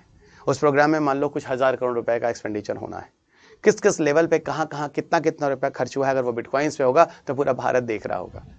पूरा भारत देख रहा होगा। कोई आईएएस किसी फाइल को दबा के बैठा और कमीशन का वेट कर रहा है, अपने आप वो पूरा भारत देख रहा होगा कि फाइल यहाँ रुकी हुई है, तो आईएएस ऑफिसर भी अपने आप फाइल्स को रिलीज कर देगा। रूट लेवल पर जाकर जो कंस्ट्रक्शन चल रहा होगा वो भी होगा, क्योंकि पूरा भारत देख रहा होगा कंस्ट्रक्शन हुआ कि नहीं हुआ, तो फिर ये पैसा कहाँ गया। तो ये है कि हर कोई पकड़ा जाएगा, जिस लेवल पे कोई करप्शन होगा, तो यहाँ पर वो चीज़ अच्छी है। अब आपको कहोगे सर इस तरीके से तो हमारी सिक्योरिटी जहाँ लगानी वहाँ पे मत जोड़ो बिटकॉइन। सो सीधी बात, जहाँ आपको लगता है यहाँ पे सिक्योरिटी चाहिए, जहाँ पे आपको सारी की सारी चीजें सिस्टम को फेयर करना है, वहां पर लगा दो, वहां जोड़ दो ब्लॉकचेन टेक्नोलॉजी। वो तो आपके प्रेजेंस ऑफ माइंड पे डिपेंड करेगा ना। देश की सिक्योरिटी वाली चीजों को क्यों ब्लॉकचेन से जोड़ोगे? आम जनता को उसका क्या लेना देना है जानने से। पर मैं कहता हूं कि मोदी जी के पीएम केयर फंड को अगर हम इससे जोड़ दें, तो हर पार्टी के फंड को अगर जोड़ दें, तो बीजेपी, कांग्रेस, आम जितने भी हैं सबको अगर जोड़ दें, तो कहां से पैसा आता है, कहां खर्च होता है, A to Z सारी चीजें पता चल जाएंगी। कल को MP खरीदना है, MLA खरीदना, सारी चीजें आपको ब्लॉकचेन टेक्नोलॉजी को सारा पकड़ा जाएगा। चलिए, तो कमाल की चीज अरुण जेटली साहब कहते थे, बिल्कुल कहते थे अरुण जेटली साहब, जब वो फाइनेंस मिनिस्टर थे, इस तरह की चीजों को लाने की बात करते थे। ब्लॉकचेन टेक्नोलॉजी से आप साइबर सिस्टम को भी तो सिक्योर कर सकते हैं। अब सर साइबर सिस्टम को कैसे सिक्योर कर सकते हैं? मान लो एक कंपनी में 100 कंप्यूटर है, 100 कंप्यूटर को हमने ब्लॉकचेन से जोड़ दिया है, ठीक है, तो 100 के पास एक दूसरे का एक्सेस होगा, 100 बंदों के पास एक दूसरे का इंफॉर्मेशन होगा, बिल्कुल, जो कि ब्लॉकचेन से जुड़े हुए हैं। हर बंदा देख रहा होता है उस जगह पर जो उस नेटवर्क के अंदर होगा क्या चल रहा है। मैं एज अ हैकर हूं और मैं एक बंदे को, जैसे मान लिया आपका एक किसी बंदे का कंप्यूटर हैक करना चाहता हूं अपने कंपनी से, नहीं कर सकता, क्योंकि जो आपका डेटा हैक करूंगा ना, वो वहां मौजूद बाकी 99 लोगों के पास भी वही डेटा होगा जो उस समय उस नेटवर्क में होंगे। यही ब्लॉकचेन की खूबसूरती है। तो मुझे अगर आपके डेटा को हैक करना, कुछ करना, तो मुझे एक साथ सारे के सारे कंप्यूटर को डेटा को हैक करना होगा। एक कंप्यूटर के डेटा को हैक करना इतना आसान है नहीं बच्चा, एक साथ 100 कंप्यूटर को हैक कैसे करोगे? कहने का मतलब है साइबर सिस्टम अपने आप क्या होगा, सेफ और सिक्योर हो जाएगा। वहीं पर एक चीज और बताता हूं, जरा समझना।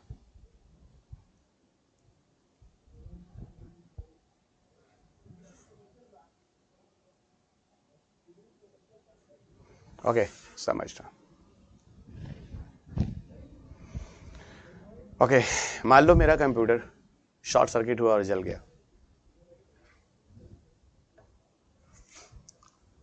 शॉर्ट सर्किट हो गया और जल गया, तब क्या होगा? मेरे कंप्यूटर्स के डेटा लीक हो गए, मतलब खत्म हो गए। डोंट वरी, उस समय उस नेटवर्क में जितने भी लोग बैठे थे ना, कल को कंप्यूटर लेकर है ना, उनसे डेटा ले लेना। आपका डेटा लॉस नहीं हुआ है, आपका डेटा लॉस नहीं हुआ है, आपका डेटा लॉस नहीं हुआ है, ठीक है। इस तरीके से आप साइबर सिस्टम को सिक्योर कर सकते। एक बच्चे ने क्वेश्चन दिया है कि sir can be transaction rupees via blockchain? बेटा हाँ, क्यों नहीं, ये रुपीज ही तो देकर तो आपने ब्लॉकचेन लिया था, कल को ब्लॉकचेन को फिर रुपीज में वो रिम्बर्स करा लीजिए ना।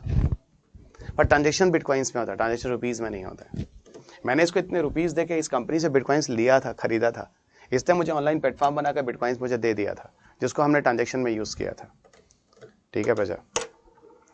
अब आपको मैं बताता हूँ इतनी सारी चीजें मैंने ब्लॉकचेन पे क्यों बताई। अगर ब्लॉकचेन नहीं बताता तो बहुत सारी आगे की चीज़ें, वेब 3.0, वेब 5.0, NFT, ये चीज़ें मैं कभी नहीं बता पाता आपको। सो इसीलिए ये चीज़ें ज़रूरी थी कि मैं आपको ब्लॉकचेन समझाऊँ और बहुत डिटेल में समझाऊँ और बताऊँ A to Z ब्लॉकचेन में कितनी ये सारी चीज़ें मैंने बुक में भी लिखी हैं। समझाने वाली चीज़ आपके सामने बोर्ड पे जो आपने ऐसे ही उतार लिए होंगे।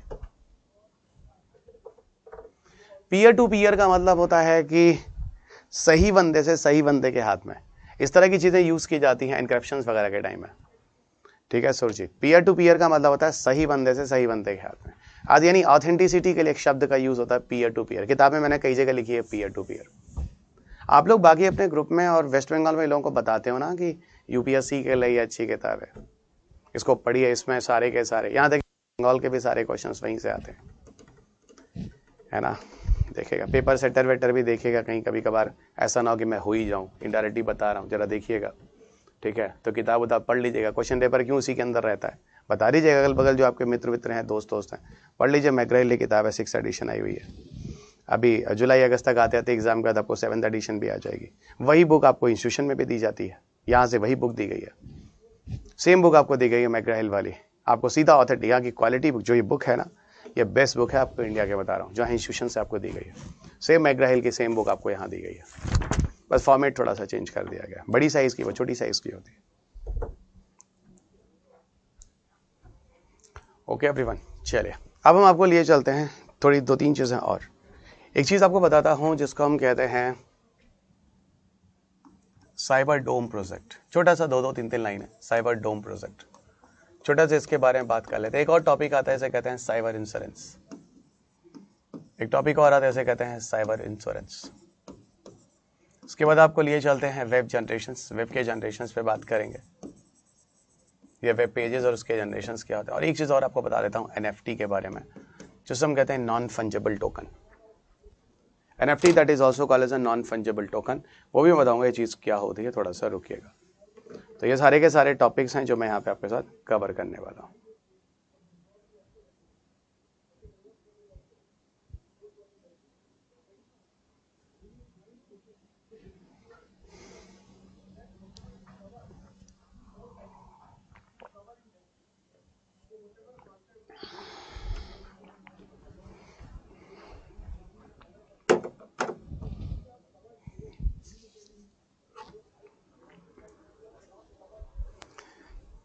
Ayush, blockchain is like a Google sheet. अगर ओपन गूगल शीट की तरह आप समझ रहे हैं तो ठीक है, अच्छी बात है। Bitcoin is a computer programming. Vishwajeet, programming मत बोलो, एल्गोरिथम बोलो। प्रोग्रामिंग तो कुछ और हो जाएगा, गेम खोलने का कुछ ऐसा, है ना। ये सब कंप्यूटर साइंस के टर्मिनोलॉजीज होते हैं, इन टर्म्स को बस यूज़ कीजिए, ठीक है। अभी मत बोलेगा सब बिटकॉइंस कैसे बनाएंगे, तो मैं दुनिया का सबसे अमीर आदमी हो जाऊंगा। जो हो सकता है कोई पूछ दे सारे बिटकॉइंस बना के आज दिखाई दो क्लास में, ISIS बनने की जरूरत ही नहीं है, मैं दुनिया का सबसे अमीर आदमी बन जाऊंगा। दिन में एक बिटकॉइंस बनाने की कोशिश करूंगा और आज 20-25 लाख रुपए होगा कम से कम एक बिटकॉइंस। वाओ, घर में बैठे बैठे 25 लाख रुपए आज मेरे बन गए दिन भर में। पढ़ाई में दिमाग लगाओ खुराफातों। ओके, इधर आओ, अरे सब खुश हो गए आज, वाह वाह वाह, इधर आओ। मेहनत करके पैसे कमाओ, ठीक है, उसका सुख अलग होता है, थोड़ा तो मेहनत कर लो, ठीक है। आप देखो cyber dome project, cyber insurance, web generations और NFT के बारे में बात करते हैं। साइबर डोम प्रोजेक्ट जो है 2016 के आसपास का न्यूज़ होता है, 2016-17 के आसपास न्यूज़ में आता है, ठीक है। और ये केरला पुलिस इसको लॉन्च करती है, 16-17 के आसपास केरला पुलिस इसको लॉन्च करती है। केरला पुलिस इसको साइबर डोम प्रोजेक्ट को लेकर आती है एक्चुअल में क्रिमिनल्स को पकड़ने के लिए। इसके अंदर क्या होता है, क्रिमिनल्स के सारे डिटेल्स को रखा जाता है, इसके अंदर जो क्रिमिनल्स होते हैं उनके सारे डिटेल्स को रखा जाता है। सो केरला पुलिस लेकर आती है और इसके अंदर सारे क्रिमिनल्स के डिटेल को रखा जाता है, उनका फिंगरप्रिंट्स, उनका फेस, उनका पूरा डिटेल। होता नहीं है क्रिमिनल्स एक स्टेट से दूसरे स्टेट में भाग जाते हैं, पकड़ना दिक्कत होती है, तो ये सब चीज़ें, कहीं मान लो उनका मर्डर हो गया कुछ है, तो इनके डॉक्यूमेंट्स वगैरह इनको वेरीफाई किए जा सकते हैं, जो डेटा स्टोर करके दिखा जाता है। और ये जो भी है एक डिजिटल प्लेटफॉर्म है, साइबर डोम प्रोजेक्ट जो है वो क्या है, एक डिजिटल प्लेटफॉर्म है। तो साइबर डोम प्रोजेक्ट क्या है, it is a digital platform. Okay, ये एक डिजिटल प्लेटफॉर्म है जो आप देख रहे हैं। ओके, सारी चीज़ें एक डिजिटल प्लेटफॉर्म है। और जरा समझना, यहाँ पे धीरे धीरे आपको बताता हूँ साइबर डोम प्रोजेक्ट में। आगे चलकर देखो यहाँ पे कुछ और चीजें बताता हूँ। पता है जब 2017 के आसपास वो रैंसमवेयर अटैक हुआ था ना, याद रखना, एक गवर्नमेंट का नहीं, केरला पुलिस का इंडिपेंडेंट है प्रोजेक्ट। जब रैंसमवेयर अटैक होता है ना, एक साइबर थ्रेट जो पूरी दुनिया की कंप्यूटर को इफेक्ट डालता है, वो भारत में भी कई कंप्यूटर को इफेक्ट डालता है।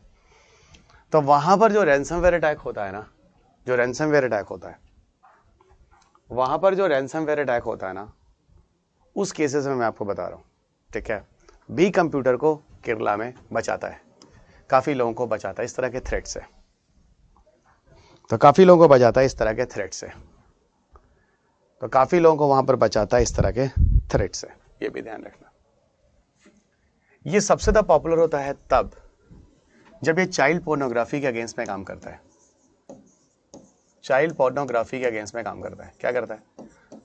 भारत के जितने भी पॉर्न साइट्स हैं, वहां से जो बच्चों के पॉर्न्स होते हैं ना, उनको डिलीट कर देता है, उसको एक हिलेरियस क्राइम बनाता है, और उसकी देखी देखा बच्चा दुनिया के सारे कंट्रीज में इस तरह की एक्टिविटी की जाती है, और इसकी वजह से इसको बड़ी पॉपुलैरिटी मिलती है दुनिया में, और बड़ी रिस्पेक्ट निगाह से देखा जाता है। और इसको इंटरपोल ने, जो यूएस की इंटेलिजेंस एजेंसी है, जो यूएस की इंटरनेशनल एजेंसी है ना, जो आपको इंटरपोल्स वगैरह की बात कर रहा हूँ, ठीक है, वो सारा का सारा incidents, not only that one guys, I am telling you, everyone, इस पूरे जो चाइल्ड पोर्नोग्राफी होती है ना, पूरी दुनिया से जितने भी पोर्न साइट होते हैं सब इसको हटाते हैं, और इंटरपोल इसको, आपको देख ही रहे हो, अवार्ड भी देता है, दुनिया में बड़ा पॉपुलर होता है। तो एक ऐसा एक नोबल कॉज था जो किया गया यहाँ पर, काबिले तारीफ थी, ठीक है। तो कुछ चीज़ें हैं, साइबरडोम प्रोजेक्ट को, ठीक है, केरला में लाया गया, बाद में इसको असम गवर्नमेंट ने भी अडॉप्ट किया, और अब कहते हैं कि वेस्ट बंगाल को भी इंटरेस्ट है कि इस तरह के प्रोजेक्ट को लाए जाएं, इसकी स्कीम्स और प्रोग्राम को जोड़ा जाए। तो अच्छा इनिशिएटिव है साइबरडोम। एक बार ये मेंस में आ भी चुका आपके पेपर में, but still I am expecting this question your paper for your prelims examinations, है ना, still I am expecting this question for your prelims examinations.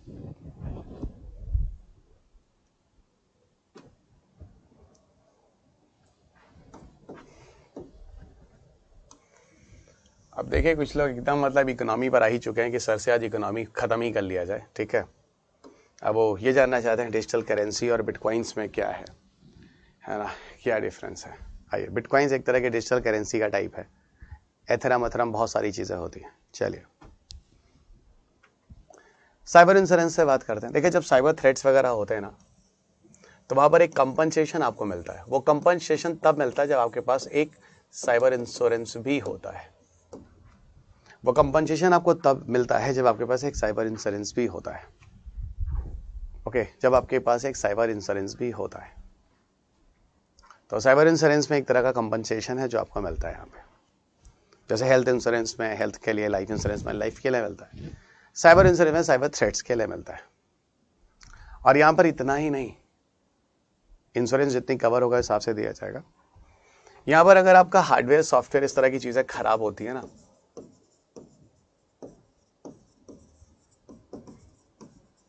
या कंप्यूटर डैमेज होता है किसी तरह का, उसकी रिकवरी के लिए भी जो पैसे लगते हैं उनको भी कंपनसेशन के फॉर्म में दिया जाता है। पर यह ध्यान रखना, आप इस चीज़ को इंटेंशनली नुकसान ना पहुंचाएं कि अपने कंप्यूटर पुराना वाला उठाया और पटक दिया, नहीं, इस तरह के केसेस में नहीं। जो ऑथेंटिसिटी है, वही मैंने बोला, इंटेंशनली कुछ गलत चीज़ नहीं होनी चाहिए, नहीं तो आप साइबर इंश्योरेंस के अंदर कवर नहीं होंगे, ये चीज़ ध्यान रखिएगा। तो इंटेंशनली चीज़ें नहीं होनी चाहिए, ठीक है। एक तो ये हुआ, और सुनना, और मैं कुछ चीज़ों को बताता हूँ, जरा समझो। ओके, कुछ चीज़ों को मैं और समझाता हूँ, सुनो दोस्त। साइबर इंश्योरेंस में हार्डवेयर सॉफ्टवेयर के साथ, ठीक है, यहाँ पे 2-3 चीज़ें और जान लो, ठीक है। क्या होता है, देखो,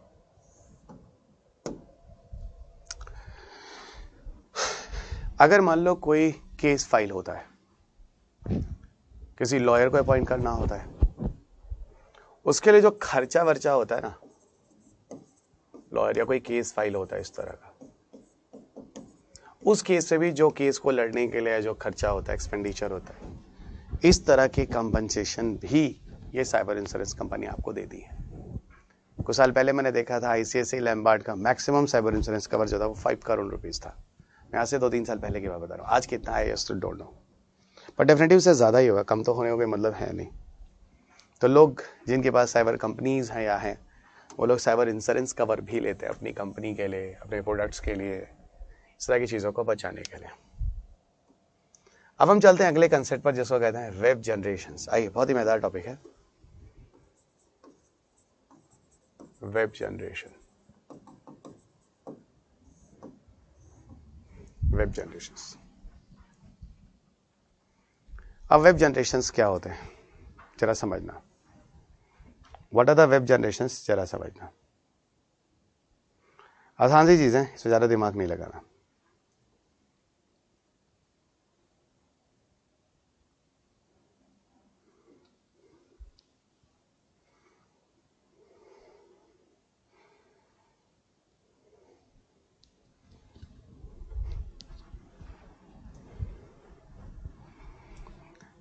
आनंद का एक क्वेश्चन है, सर बैंडविड्थ और स्पेक्ट्रम का क्या डिफरेंस है।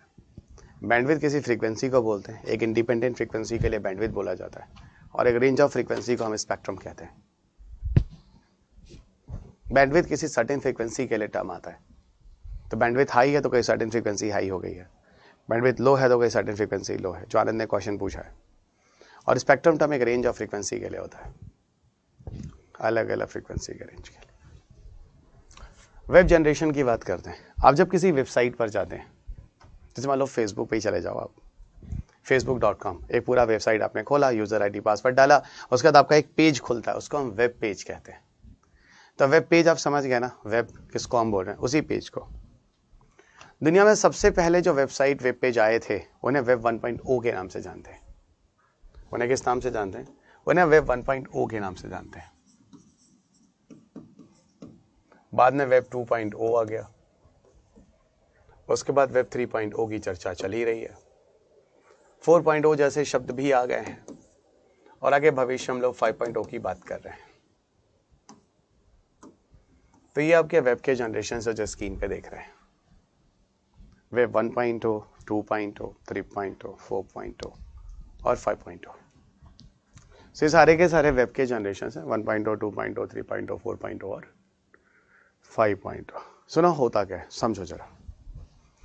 जो सबसे पहले वेब आया था ना, जो हम यूज करते थे, जो सबसे पहले वेब आया था जो हम यूज करते थे, वो जो वेब पेज होता था ना, उसे हम वेब 1.0 कहते थे। वेब 1.0 में क्या होता पता था? ये ऐसा वेब है, ये ऐसा वेब है जिसका यूज सिर्फ हम रीड करने के लिए करते थे। यानी एक न्यूज़पेपर की तरह होता था, ऑनलाइन पर आप वेब पेज को देखते थे, सिर्फ उसको पढ़ सकते थे, उसके इन्फॉर्मेशंस को, उसमें कुछ लिख नहीं सकते थे, राइटिंग एबिलिटी नहीं थी, उसको लाइक और शेयर नहीं कर सकते थे, ठीक है, उसमें अपना स्टेटमेंट नहीं दे सकते थे, वो एकदम न्यूज़पेपर की तरह आता था, डिजिटल पर आप देख लेते थे, वो वेब 1.0 था। समय रहते रहते एक नए वेब पेज की शुरुआत हुई आपके वेबसाइट्स पे जो आप यूज करते हैं, जिसका हम वेब 2.0 कहते हैं। वेब 2.0 में क्या होता है, यहां पर सिर्फ रीड की ही फैसिलिटी नहीं होती है, रीड के साथ राइट की भी होती है। आप यहाँ पर चीज़ों को एडिट भी करते हैं, चीज़ों को आप अपने हिसाब से उसको टर्न भी करते हैं, लाइक और शेयर भी कर सकते हैं। आज जो आप वेब यूज़ कर रहे हैं ना, जैसे आप फेसबुक यूज़ कर रहे हैं, मान लो उसका जो वेब पेज है, आप यूट्यूब यूज़ कर रहे हैं, उसका जो वेब पेज है, बच्चा ये सारे के सारे जो एग्जाम्पल इंस्टाग्राम वगैरह जो यूज़ कर रहे हैं ना, ये सारे वेब 2.0 के अंदर आ जाते हैं। लेकिन आज जो आप फेसबुक अगर खोलते हैं, इंस्टा खोलते हैं, इनमें क्या होता है, इनमें आप नीचे कमेंट कर सकते हैं, इनको शेयर कर सकते हैं, इनको लाइक कर सकते हैं, डिसलाइक कर सकते हैं। ये सारी की सारी चीज़ें जो ऑप्शन है ना, अब वेब 2.0 में अंदर आई जब इस तरह के वेब पेज को डिज़ाइन किया गया। सो वेब 1.0 जो था, it was only for read. Web 2.0 जो था, वो रीड के साथ राइट भी था। लेकिन यहाँ पे एक चीज़ था, जानते हो, यहाँ पर आपको आपका हक नहीं दिया गया। लिख सकते हो, वो कर सकते हो, पर RIGST मतलब हक वाला राइट नहीं दिया गया। क्योंकि राइट WRIT को भी बोलते हैं, RIGST को भी बोलते हैं। मैं कहता हूं यहाँ पे एग्जीक्यूट करने का ऑप्शन नहीं था, कि जो डेटा आप किसी फेसबुक या किसी यूट्यूब पर डाल रहे हो उसमें आपका हक हो, नहीं, उस पर यूट्यूब और फेसबुक का हक होता है। तो सर आप ये कह रहे हैं कि जो यूट्यूब पे जो क्लासेस अपलोड होती हैं, जो होती हैं, वो आपका नहीं है, वो यूट्यूब का है। डेफिनेटली आप समझ गए, वो यूट्यूब का डेटा है, उस पर आपका कोई हक नहीं है, आपका कोई एग्जीक्यूट नहीं है। यूट्यूब उस पर जो ऐड चलाना चाहे वो चलाएगा। आपने वो चीज यूट्यूब को दे दी, यूट्यूब के सर्वर्स पे ले जाके आपने अपलोड कर दिया, यूट्यूब उसको सेव करके रखा हुआ है, अब उसको यूट्यूब अपने हिसाब से मनमानी करेगा। और आप चाहें उस तरह की चीज़ों को सिर्फ हमारा हक हो, वो नहीं हो सकता, वो यूट्यूब का है या फेसबुक का है। तो सर इस हिसाब से तो यूट्यूब के पास बहुत डेटा है, डेफिनेटली। और आपको पता है दुनिया में 60% इंटरनेट पे डेटा जो रखा हुआ है ना, वो यूट्यूब के ही पास है, 60% से ज्यादा। तो सर ये तो फिर एक सेंट्रलाइज्ड वेव हो गया ना, आप समझ गए, ये एक सेंट्रलाइज्ड वेव हो गया। यानी जो डेटा हम यहाँ पे रख रहे हैं वो एक सेंट्रल जगह पे पड़ा हुआ है, वहीं रखा हुआ है, वो एक सेंट्रलाइज्ड वेव हो गया, जो यूट्यूब का और फेसबुक का अपना अपना राइट हो गया। लेकिन सर इसमें मेरा फिर क्या रहा, काम तो मेरा था। एग्जैक्टली, अब आप समझे, क्योंकि आपको एग्जीक्यूट का हक नहीं था, इसीलिए आपको वेब 3.0 की जरूरत पड़ी कि सिर्फ रीड ही ना हो, सिर्फ राइट ही, लाइक और शेयर ही ना हो, साथ ही साथ एग्जीक्यूट का भी हक मिले। यानी आपको आपका हक भी हो आपके वेब पर, आपको आपका हक हो जो आप यूज कर रहे हैं। और इसके लिए आपको सबसे पहले जरूरत थी, जो चीज सेंट्रलाइज थी उसको डिसेंट्रलाइज किया जाए, उसको डिसेंट्रलाइज किया जाए। और डिसेंट्रलाइज करने के लिए क्या चाहिए, ब्लॉकचेन टेक्नोलॉजी। सर बहुत होशियार हैं आप, आपने इसलिए ब्लॉकचेन पढ़ाया था कि आगे आप उसके बारे में बात करने वाले हैं। बिल्कुल बच्चा, बिल्कुल। इसलिए सबसे एंड में मैंने ब्लॉकचेन ही खत्म किया था, शुरू में भी कर सकता था,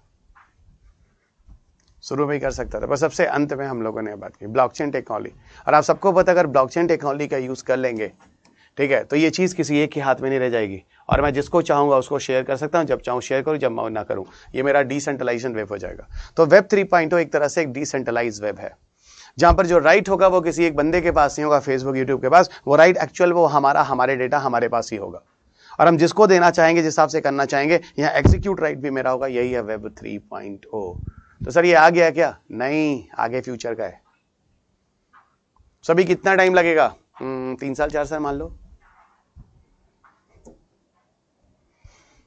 ओके, अब बात होती है वेब 4.0। कुछ नहीं है, ये मोबाइल वेब है। यही चीजें अगर फैसिलिटी आपके मोबाइल पर मिल जाए ना, उन्हीं को हम मोबाइल वेब कहते हैं। इस तरह की फैसिलिटी अगर आपको, आज हर कोई तो मोबाइल पे ही सारे वेब वगैरह यूज करता है, तो अगर you will get all the access on your mobile phone, इसी को हम मोबाइल वेब कहते हैं 4.0। पर 4.0 ऐसा कुछ नहीं है, ठीक है। जनरली इसका कोई मतलब ही नहीं है, लेकिन है जनरेशन में तो मैंने बोल दिया 4.0 तो मोबाइल। कुछ लोगों ने तो 4.0 कहीं लिखा ही नहीं है, ये भी कोई वेब है। अब आते हैं वेब 5.0 की तरफ। ये कौन सा वेब है? याद रखना, आज जो चल रहा है वो कौन सा चल रहा है? वेब 2.0 चल रहा है। फ्यूचर के लिए 3.0 और 5.0। सुनो, कुछ लोग वेब 5.0 को ऐसे भी कहते हैं, web 2.0 plus web 3.0 is equal to web 5.0। कहने तो कहते हैं, तो इसका सीधा मतलब होगा कि कुछ इसमें प्रिंसिपल जो है वो वेब 2.0 के लिए गए, और कुछ ऐसे हैं जो वेब 3.0 के लिए गए। मतलब लिए गए नहीं है, लिए जाएंगे। असल में एक स्टोरी की तरह सुनाता हूं। सुनो, एक बंदा है जिसका नाम है जैक डॉर्सी। सुना होगा, ये ट्विटर का पहला CEO बोला जाता है, जैक डॉर्सी। जैक डॉर्सी ये कहता है कि वेब 3.0 भी अगर हम बात करें ना, तो पूरी तरह से डिसेंट्रलाइज नहीं होगा। अगर वेब 3.0 की बात, अगर वेब 5.0, अगर 3.0 की बात करें तो पूरी तरह से डिसेंट्रलाइज नहीं होगा। और मैं जिस वेब की बात कर रहा हूं वो 100% डिसेंट्रलाइज किया जाएगा, और वो उस पर काम कर रहा है, जिसको दुनिया में वेब 5.0 के नाम से बोला गया। आपको कोई सर ऐसा कैसे हो सकता है, 100% डिसेंट्रलाइज नहीं हो सकता? सुनो, मैं आपको एक बात बताता हूं। आज आप कोई भी वीडियोस, कोई भी इंफॉर्मेशन नया बनाते हो, यूट्यूब के पास इतना डेटा है, मैंने अभी बोला दुनिया के पास सबसे ज्यादा डेटा किसी के पास है तो यूट्यूब में, दुनिया में। कुछ ना कुछ उससे रिलेटेड आर्टिकल या कंटेंट यूट्यूब के पास पक्का मिल जाएंगे, कुछ ना कुछ डॉक्यूमेंट इंफॉर्मेशन यूट्यूब के पास पक्का मिल जाएंगे। यही मैं कह रहा हूं आपको, यही मैं कह रहा हूं आपको। ये चीज है आपके साथ क्या, वेब 5.0 के साथ। वेब 5.0 के साथ क्या है, ये आपको पूरी तरह से उस कंटेंट से अलग करने की कोशिश करेगा। अगर मैं बोलूं आज कोई नया कंटेंट बनाना चाह रहा है, आप उसका एग्जीक्यूट लेना चाहते हैं, कैसे मिलेगा, कैसे मिल पाएगा? क्योंकि आज YouTube के पास बहुत सारे डेटा है, और उससे रिलेटेड कोई ना कोई डेटा तो पक्का YouTube के पास होगा, डायरेक्ट इनडायरेक्ट। तो आपकी पूरी चीज 100% आपकी ऑथेंटिक कहाँ रह पाएगी? इतना ज्यादा यूट्यूब, हाँ शुरुआत में जब यूट्यूब के पास ये डेटा नहीं थे इतने सारे, तब किया गया होता तो वो 100% हो सकता था डिसेंट्रलाइज, लेकिन अभी नहीं हो सकता। तो यही कह रहे हैं जैक डॉर्सी कि मैं आगे भविष्य में एक और वेब की तरह काम कर रहा हूं, जो पूरी तरह से, जो वेब 3.0 डिसेंट्रलाइज नहीं हो पाएगा, मैं 100% डिसेंट्रलाइज करने की कोशिश करूंगा। और इसको इन्होंने इमोशन वेब के नाम से भी बोला। इन्होंने बोला ये जो वेब होगा ये इमोशन वेब होगा, ये आपके इमोशन को भी रीड करेगा। कमाल की बात है भाई, ये आपके इमोशंस को भी रीड करेगा। अब सर इमोशंस का क्या मतलब होता है? बहुत ही सिंपल है। देखो, इमोशन वेव का क्या मतलब है मैं आपको समझाता हूँ, जरा समझिएगा, बहुत इंटरेस्टिंग है इमोशन वेव। ठीक है, सुनो इमोशन वेव में क्या होता है। So what about the meaning of emotions wave? सुनो,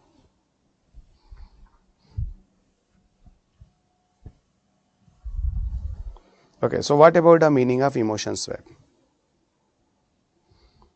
जैसे मान लो मैंने ना कोई एप्लीकेशन से जो सेव किया है, समझना, मैंने कोई एप्लीकेशन से जो सेव किया अपने मोबाइल फोन में,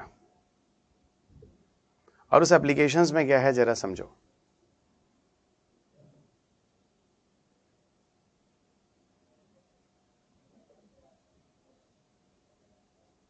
एक मिनट बच्चों,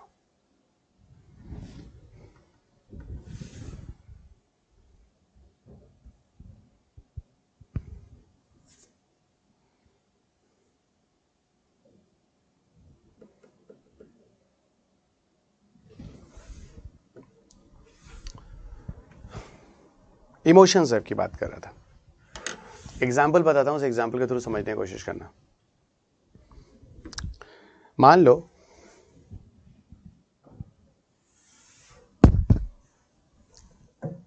मुझे कुछ गाने पसंद है और अलग अलग टाइम में अलग अलग तरह के गाने पसंद है। मैंने एक एप्लीकेशन लिया, उस एप्लीकेशन में सुबह के समय मैंने जय बजरंग बली लगा दिया, गाने सेव किए हुए हैं, क्योंकि मैं सुबह उठते पहले रिलीजियस हो जाता हूँ, थोड़ा भगवान भगवान का नाम लेता हूँ, दोपहर तक आते थोड़ा स्लो हो जाता हूँ, खाना वाना खाने के बाद बहुत लेजी हो जाता हूँ थोड़ा, और ये सेकंड हाफ में क्या होता है हम लोग थोड़े लेजी होते हैं, क्योंकि नैप की कंडीशन होती है ना उस टाइम, और बायोलॉजिकल क्लॉक की वजह से, मैंने आपको पीछे भी बताया हुआ है। तो गजल वजल टाइप का थोड़ा सा गुलाम अली सुन लो, पंकज उदास सुन लो, और रात तक आते थोड़ा चिक चिक चिक चिक चिक चिक चिक चिक चिक चिक, है ना, मतलब थोड़ा एक्टिव हो जाओ, थोड़ा फास्ट गाने चाहिए। मैंने इस तरह की चीज़ें जो है वो सेव कर रखी हैं। मैंने कहा कि इस तरह की चीज़ें जो है वो सेव कर रखी हैं। जो इस तरह की चीज़ें मैंने सेव कर रखी हैं, जरा समझना, जो इस तरह की चीज़ें मैंने सेव कर रखी हैं, अब मान लो वो ऐप मुझे ना चेंज करना है, जो कि उसमें ना पायरेटेड गाने होते हैं, अच्छे गाने नहीं होते, साउंड सब ठीक नहीं होता, क्लियरिटी नहीं होती, तो मैं दूसरे ऐप की तरफ जाना चाहता हूँ। तो मुझे फिर क्या करना होगा, वहाँ सारे डेटा फिर डालने पड़ेंगे? नहीं, ये ऐसा वेब होगा जिसको पता चलेगा आपके इमोशंस, आप किस समय क्या क्या चीज़ें लाइक करते हो, उस समय वो चीज़ें दे देगा, और उसी को हम क्या बोलते हैं, इमोशंस वेब। उसी को हम क्या बोलते हैं, वेब 5.0, यानी आपके इमोशंस को भी रीड करके इमोशंस के हिसाब से बताएगा। तो देखते हैं दोस्त कहाँ तक हम लोग चलते हैं इन चीज़ों को लेकर, पर जो भी है अच्छी चीज़ है, ठीक है। इस तरह की चीज़ें आनी चाहिए जो हमारी दुनिया में, मतलब हम लोगों को और बेहतर ढंग से इंटरनेट्स वगैरह ये चीज़ों को एक्सेस करने में मदद करेगा। वेब 3.0 पर यूपीएससी में 2020-22 में क्वेश्चन पूछा गया था, तो थोड़ा सा अलर्ट रहना आगे भविष्य में 5.0 को लेकर। एक और कॉन्सेप्ट है जिसे हम कहते हैं एनएफटी। सो एक और कॉन्सेप्ट है जिसे हम कहते हैं एनएफटी। एनएफटी जिसे हम कहते हैं non fungible token. What is it? Non fungible token. So what is NFT? NFT को हम कहते हैं नॉन फंजिबल टोकन। नॉन का मतलब नॉट, फंजिबल का मतलब ब्रेकेबल।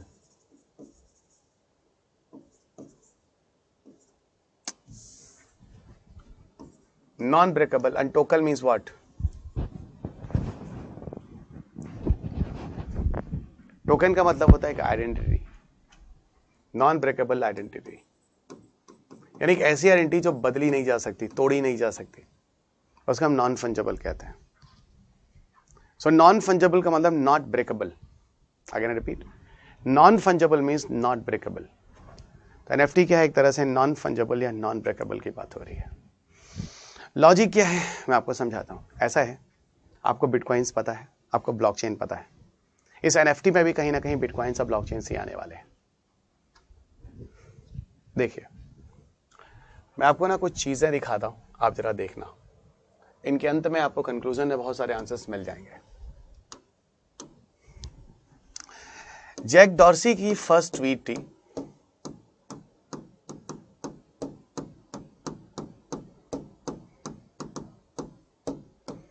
वो कितने में बिका है मैं आपको दिखाता हूं। देखो, जैक डॉर्सी जो जैक डॉर्सी जो पहले ट्विटर के को फाउंडर रहे हैं शुरुआती दौर में, उनकी एक ट्वीट है जो उन्होंने पहला ट्वीट किया था, उसको किसी ने 2.9 मिलियन यूएस डॉलर में खरीदा है। सर क्या बात कर रहे हैं?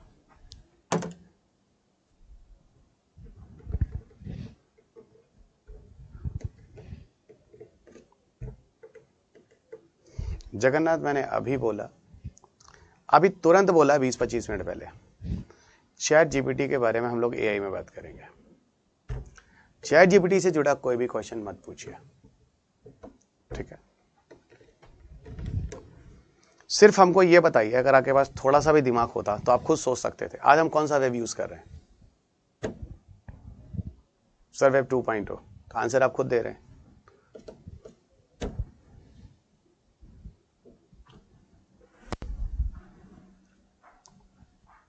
थोड़ा सा दिमाग लगाइए, आपके पास आपका आंसर खुद है। मैंने अभी थोड़ी देर पहले ही आपको बताया। तो मैंने एक डॉर्सी का एक ट्वीट था जिन्होंने पहला ट्वीट किया था। जो पहला ट्वीट किया था वो मार्च 2021 में बिका है, और जो सेल आउट हुआ है वो 2.9 मिलियन यूएस डॉलर में सेल आउट हुआ है। वो अलग बात है, उन्होंने बाद में इसको किसी एनजीओ को डोनेट कर दिया, क्या हुआ, ठीक है, लेकिन इनके ट्वीट्स बिके थे। तो सर ये हो क्या रहा है? रुको ना, कंक्लूजन में बताऊंगा। अमिताभ बच्चन का पोर्ट्रेट भी सेल आउट हुआ है।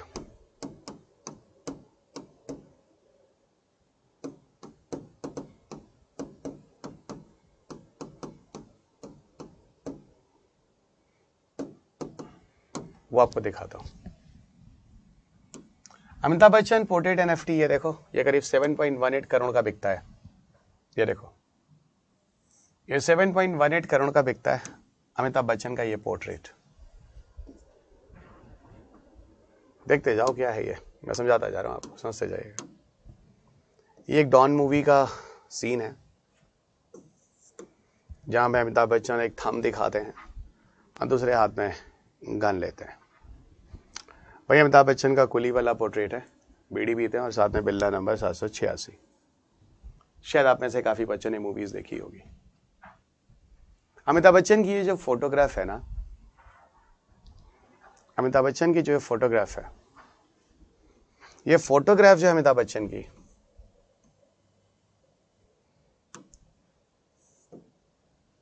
$9,66,000 की बिकी है। उसका पूरा प्राइस होता है 7.18 करोड़।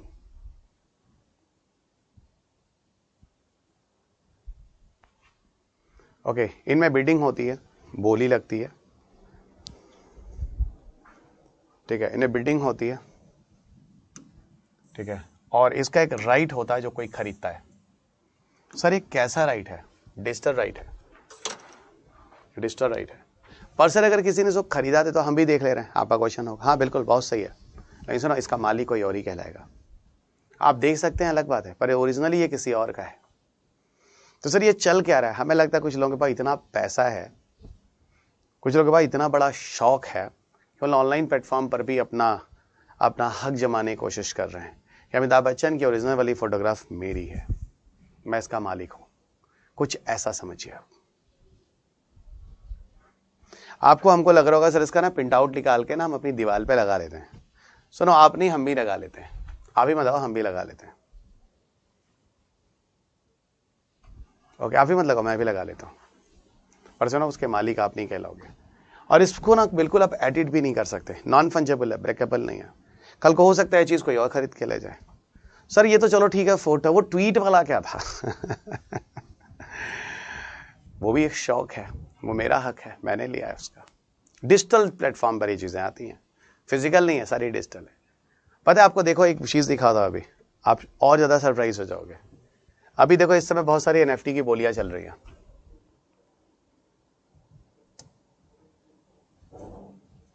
देखो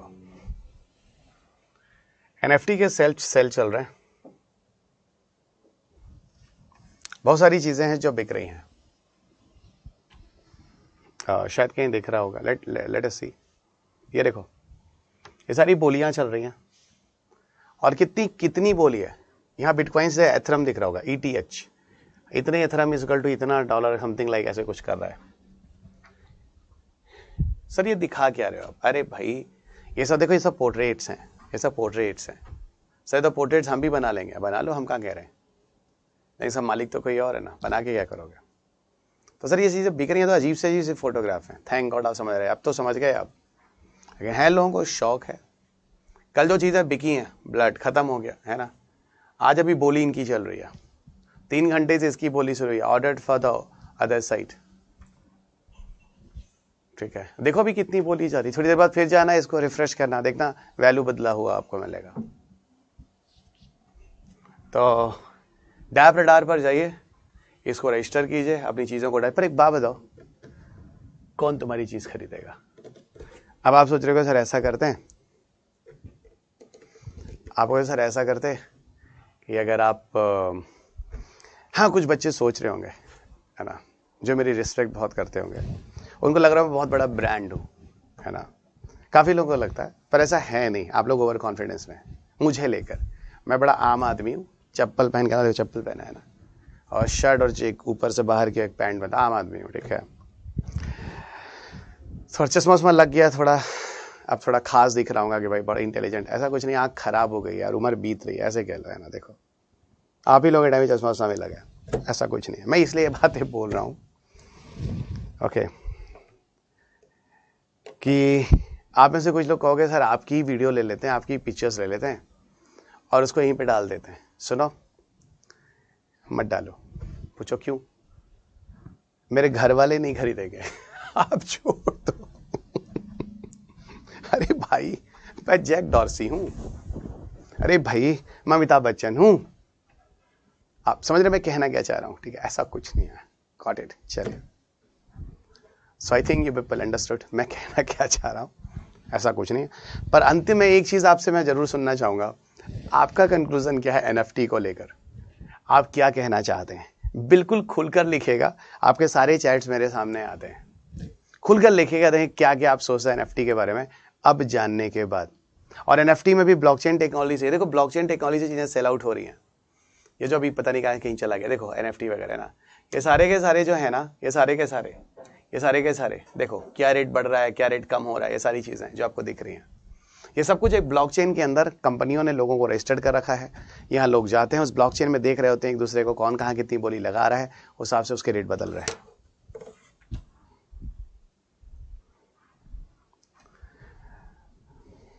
सुब्रता बैराग्या, ऐसी बात नहीं है, हमारी सारी टीम बहुत अच्छी है केएसी की। इवन मैं ही बुरा हूं, मैं आपको बताता हूं, आप विश्वास नहीं करेंगे, कई बार तो मेरे हंसी मजाक को लोग ग्रांटेड ले लेते हैं, और यहाँ तक कि खान साहब तक का कंप्लेन चला जाता है, आपको पता नहीं है। ठीक है, चलेगा। तो ऐसा नहीं है मैं इतना अच्छा हूँ, आप लोगों ने प्यार दिया, बहुत बड़ी बात है, मुझे भी बहुत कमियाँ हैं। ठीक है, हमारी जो टीम है जो आपको जो पढ़ा रही है, दे आर बेस्ट। ठीक है, अच्छी बात है, आप मुझे लाइक करते हैं, मेरे वर्ड्स को समझ जाते हैं, मेरी स्टोरी, मेरी कहानियों को सिंपल करके जो बताता हूँ, इन्हीं स्टोरी, इन्हीं कहानियों पे कंप्लेंट्स भी होते हैं, आपको पता नहीं है। ठीक है, कोलकाता के बच्चे मुझे प्यार करते हैं, ठीक है ना, तभी तो मेरे को भी रसगुल्ला ज़्यादा पसंद आता है ना कि रसगुल्ला। अब तुम्हारी आवाज़ तो आएगी नहीं, अगर आप टाइप भी करके लिखोगे तो रसगुल्ला तो टाइप हो नहीं सकता, प्रोनाउंसिएशन तो रसगुल्ला ही होगा। तो मुझे रसगुल्ला पसंद नहीं आता, मुझे रसगुल्ला ज़्यादा पसंद आता है, जो बंगाल में और जो मिट्टी वाले उसमें जो खाते हैं। कहिए नहीं, कोई नहीं, आएंगे सिलेक्शन लीजिए, आएंगे, आपके घर भी आएंगे। चलिए, तो एनएफटी का आंसर तो आप दे ही नहीं रहे हैं, हम तो कुछ और ही सोच रहे थे। चलिए, अब बच्चों हम आपको लिए चलते हैं नए चैप्टर की तरफ, जिसका नाम है डिफेंस टेक्नोलॉजी। पहले बताता हूँ, ये ऐसा चैप्टर है जिसको तुम जितना जल्दी खत्म करोगे मैं उतना खुश होऊंगा। पूछो क्यों? इसका कोई वेटेज नहीं है पेपर का, और जो भी पेपर आया है उस साल के करंट अफेयर से आया है, पर फिर भी चैप्टर तो छोड़ना नहीं है। तो हम लोग इस चैप्टर को 1-1.25 घंटे में खत्म कर लेंगे, और इस डिफेंस के बाद हम लोग चलेंगे बहुत ही मजेदार चैप्टर पे, जिसका नाम है आईपीआर, और आईपीआर के बाद हम लोग चलेंगे एआई, रोबोटिक्स, नैनो। ठीक है, तो धीरे धीरे चलते हैं, वैसे भी आपकी क्लास फ्राइडे तक खत्म होने वाली है। ठीक है, तो सुब्रत आइए आगे बढ़ते हैं। किसी ने मुझे जवाब नहीं दिया, देखा ये है मेरी इज्जत। और सुब्रत आपको ही मैं कह रहा हूँ, देख रहे मैंने कहा आप एनएफटी के बारे में क्या सोचते हैं, जरूर लिख के मुझे बताइए, ताकि पता तो चले इस चीज़ के बारे में क्या है, आप क्या सोचते हैं। 2-3 लाइन में लिख देते हैं यार, कम से कम थोड़ी इज्जत तो हो जाती। चलो रवि सर ने बोला आपने,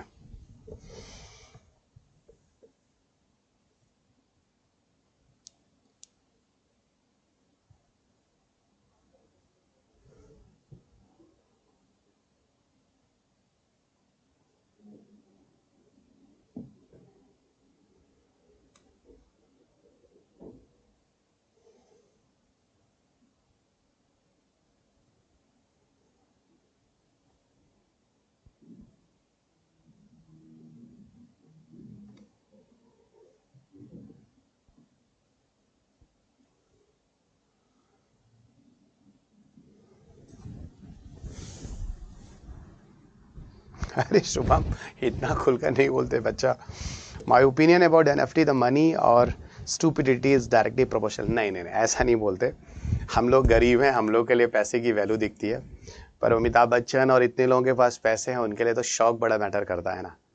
ये इतना ज़्यादा लिखने के लिए नहीं बोला था शुभम, तुमने तो धो दिया यार पूरी तरह से। नहीं नहीं ऐसे नहीं, ऐसे ठीक है, एक अच्छी चीज़ है, एक नई चीज़ आई है मतलब एकदम निगेटिव ही ले लिया है। नहीं नहीं ऐसे मत बोला करो, ठीक है। ये हम सोच रहे हैं ना क्योंकि हम भारतीय हैं, या आप सोच रहे हैं ना क्योंकि हम लोग के लिए 1 रुपए की बड़ी वैल्यू होती है, 7 रुपए की 7 करोड़ की फोटोग्राफ। नहीं भाई ऐसी बात नहीं है, चले है ना। तो अमिताभ बच्चन है ना, तभी तो मैंने कहा आप मेरी फोटो लेकर डालो और सोचा NFT बिकेगा। 1 रुपया नहीं बिकेगा, 1 रुपये मेरे घर वाले नहीं खरीदेंगे, बाकी को तो छोड़ दो। ओके इधर आओ। अच्छा अब थोड़ा सा ना हम लोग डिफेंस को लेके चलते हैं, और डिफेंस में जरा समझना, पहले थोड़े बेसिक कंसेप्ट्स में करा देता हूँ।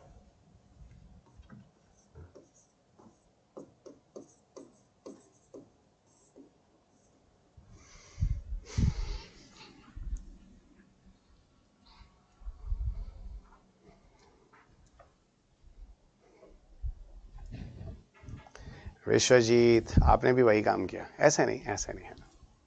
डिफेंस में कुछ बेसिक पार्ट्स पे आते हैं। कॉपी पेन खोलो थोड़ी देर, फिर हम लोग PDF से चलेंगे। You open your copy and pen.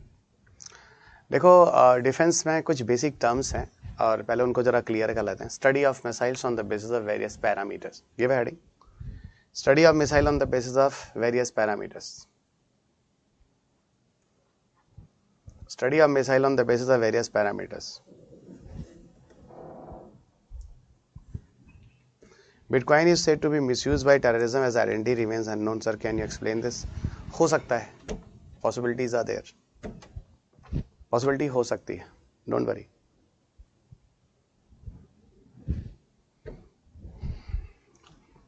Hi.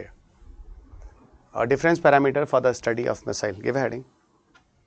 Different parameters for the study of missile.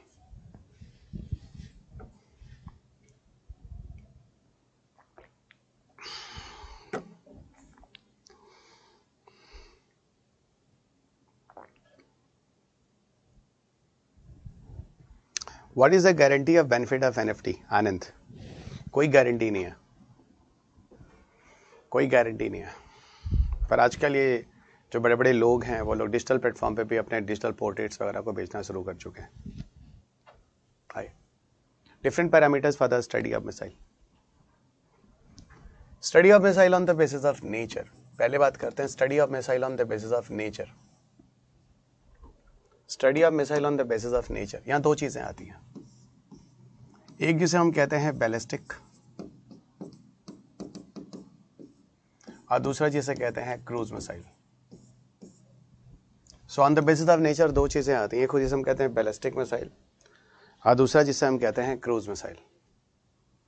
Ballistic और क्रूज मिसाइल में क्या डिफरेंस है जरा समझना। देखो जो बैलिस्टिक मिसाइल्स होते हैं ना, they are going in parabolic path and the cruise missiles are moving horizontal to the surface. Ballistic missile parabolic चलते हैं और क्रूज मिसाइल हॉरिजॉन्टल चलते हैं। So ballistic missiles are founding the parabolic path and cruise missiles move horizontal to the surface.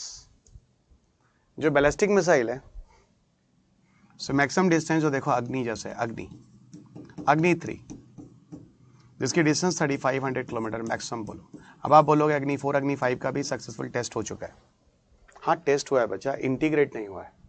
अब ये हमारे defence system में लिया जा रहा है, राष्ट्र को समर्पित हो रहा है। अगर आपने 26 जनवरी को परेड में सुना होगा तो इस तरह की बातें होती हैं। तो जब वो राष्ट्र को समर्पित होता है तब वो हमारा होता भी नहीं। तो अग्नि-3। लेकिन आपको ये भी समझ में आ गया नेचर ऑफ वार जैसे जरूरत हो गया। मान लो इंडिया से चाइना में आपको मिसाइल फेंकना है, बीच में हिमालय है, तो it should go across the Himalaya ना, तो you must have to be need of what, parabolic. तो आपको वहां कैसा चाहिए, बैलिस्टिक चाहिए। और वहीं अगर हम क्रूज की बात करें तो cruise missile move horizontal to the surface. Cruise missile move horizontal to the surface.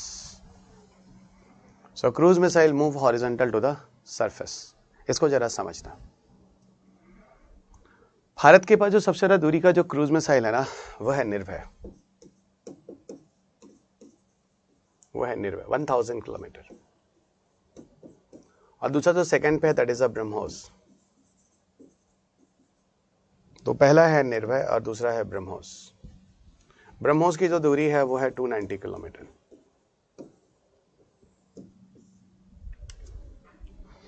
BrahMos की जो दूरी है वो 290 किलोमीटर। ब्रह्मोस की जो दूरी है वो है 290 किलोमीटर।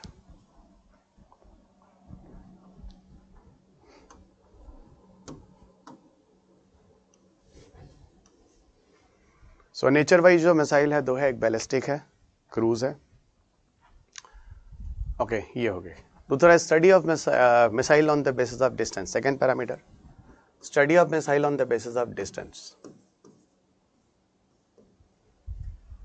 सो बात करते हैं study of missile on the basis of distance. Distance के बेसिस पे क्या क्या है जरा देखना।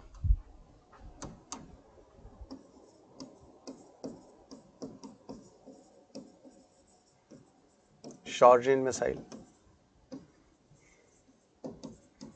Medium range missile, intermediate range missile,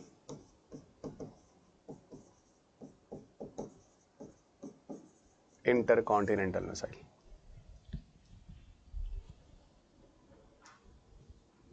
short range missile, medium range missile, intermediate range missile और इंटरकॉन्टिनेंटल मिसाइल, ये होती हैं चारों।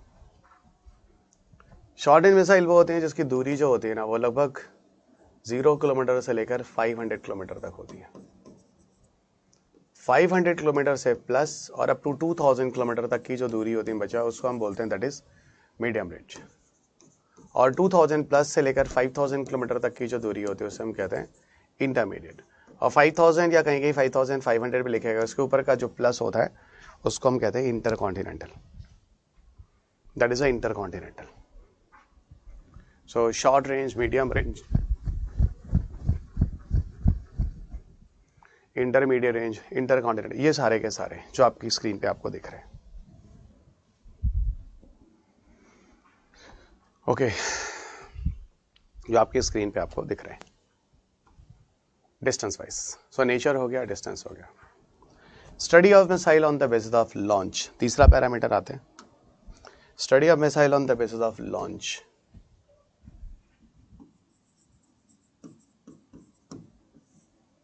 अगर हम लॉन्च के बेस पे स्टडी ऑफ मिसाइल की बात करें, so study of missile on the basis of launch क्या क्या होता है सुनो। Surface to surface, surface to air, air to air, interceptor और एंटी सैटेलाइट वेपन्स, और एंटी सैटेलाइट वेपन्स। शॉर्ट्स में इसको हम बच्चा S2S बोलते हैं, इसको S2A बोलते हैं, इसको A2A बोलते हैं, इसको एंटी मिसाइल मिसाइल आप कह सकते हैं। This is anti missile missile, this is anti missile missile. और एंटी सैटेलाइट वेपन्स में आपको बताता हूँ, देखो ये पिक्चर से आपको समझ में आ जाएगा व्हाट इज हियर। ये सरफेस है, ये सरफेस है, ये एयर है, ये एयर है। इस तरह वॉर होता है तो सरफेस सरफेस कहते हैं, इस तरीके से होता है तो सरफेस टू एयर कहते हैं, इस तरीके से होता है तो एयर टू एयर कहते हैं। और you know we have a need of different nature of war, कुछ पता नहीं किस लेवल पे कहाँ पर कहाँ किस तरीके से वॉर करना है, इसलिए we must have to be a various options, different types के ऑप्शंस होने चाहिए जो आप स्क्रीन पे देख रहे हैं। तो डिफरेंट तरह के ऑप्शंस हैं जो आपको दिख रहे हैं। ओके, ये डिफरेंट तरह के ऑप्शंस हैं जो आपको दिख रहे हैं। यहाँ पे एक चीज़ और समझना जरा, इंटरसेप्टर क्या होता है, एंटी मिसाइल मिसाइल। अगर आपने रामायण महाभारत जैसे एपिसोड देखे होंगे है ना, सीरियल्स वगैरह, उसमें दिखाते थे इधर से रावण क्या भेजता था, फायर, इधर रामचंद्र जी क्या भेजेंगे, रेन। तो ऊपर ही ऊपर जो फायर होता था ना, उसको खत्म कर दो। मतलब किसी कमिंग मिसाइल के अगेंस्ट में जो हम मिसाइल यूज कर रहे हैं, that is a interceptor, anti missile missile. That is what, anti missile missile. और एंटी सैटेलाइट वेपन्स क्या होते हैं पता है, ये ना एक तरह के स्पेस वॉरफेयर है। ये स्पेस वॉरफेयर है। ये स्पेस में आप क्या कर सकते हैं, किसी मिसाइल को फेंक के ना आप ऊपर किसी सैटेलाइट्स को डिस्ट्रॉय कर सकते हैं। इसको स्पेस वॉरफेयर कहते हैं।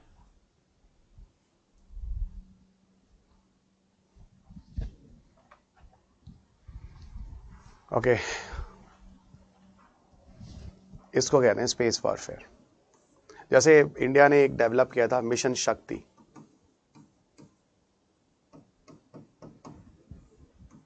मिशन शक्ति, मिशन शक्ति 2017 के आसपास एक न्यूज़ था कि इंडिया ने एक ऐसा मिसाइल बनाया है जो कम हाइट की दूरी के सैटेलाइट को डिस्ट्रॉय कर रखा था। और वहाँ पे ये किया भी था उसने, मिशन शक्ति, तो बड़ा पॉपुलर हुआ था। ओके, अब यहीं पर एक बात बताऊँ, हम लोगों ने स्टडी ऑफ मिसाइल को on the basis of speed भी बात कर लेते हैं। सो study of missile on the basis of speed.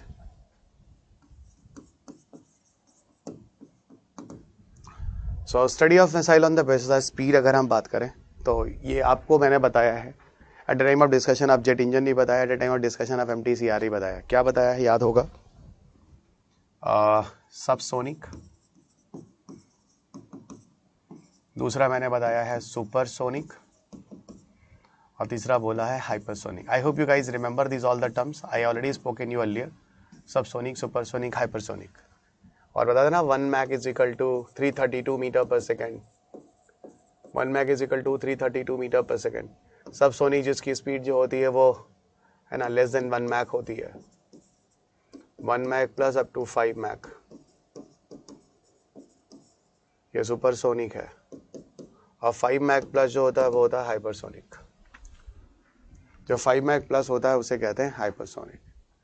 So subsonic, supersonic and hypersonic. Subsonic अगर 1 मैक से कम है, सुपरसोनिक 1 मैक से ज्यादा है, 5 मैक तक है, हाइपरसोनिक 5 मैक से ज्यादा है।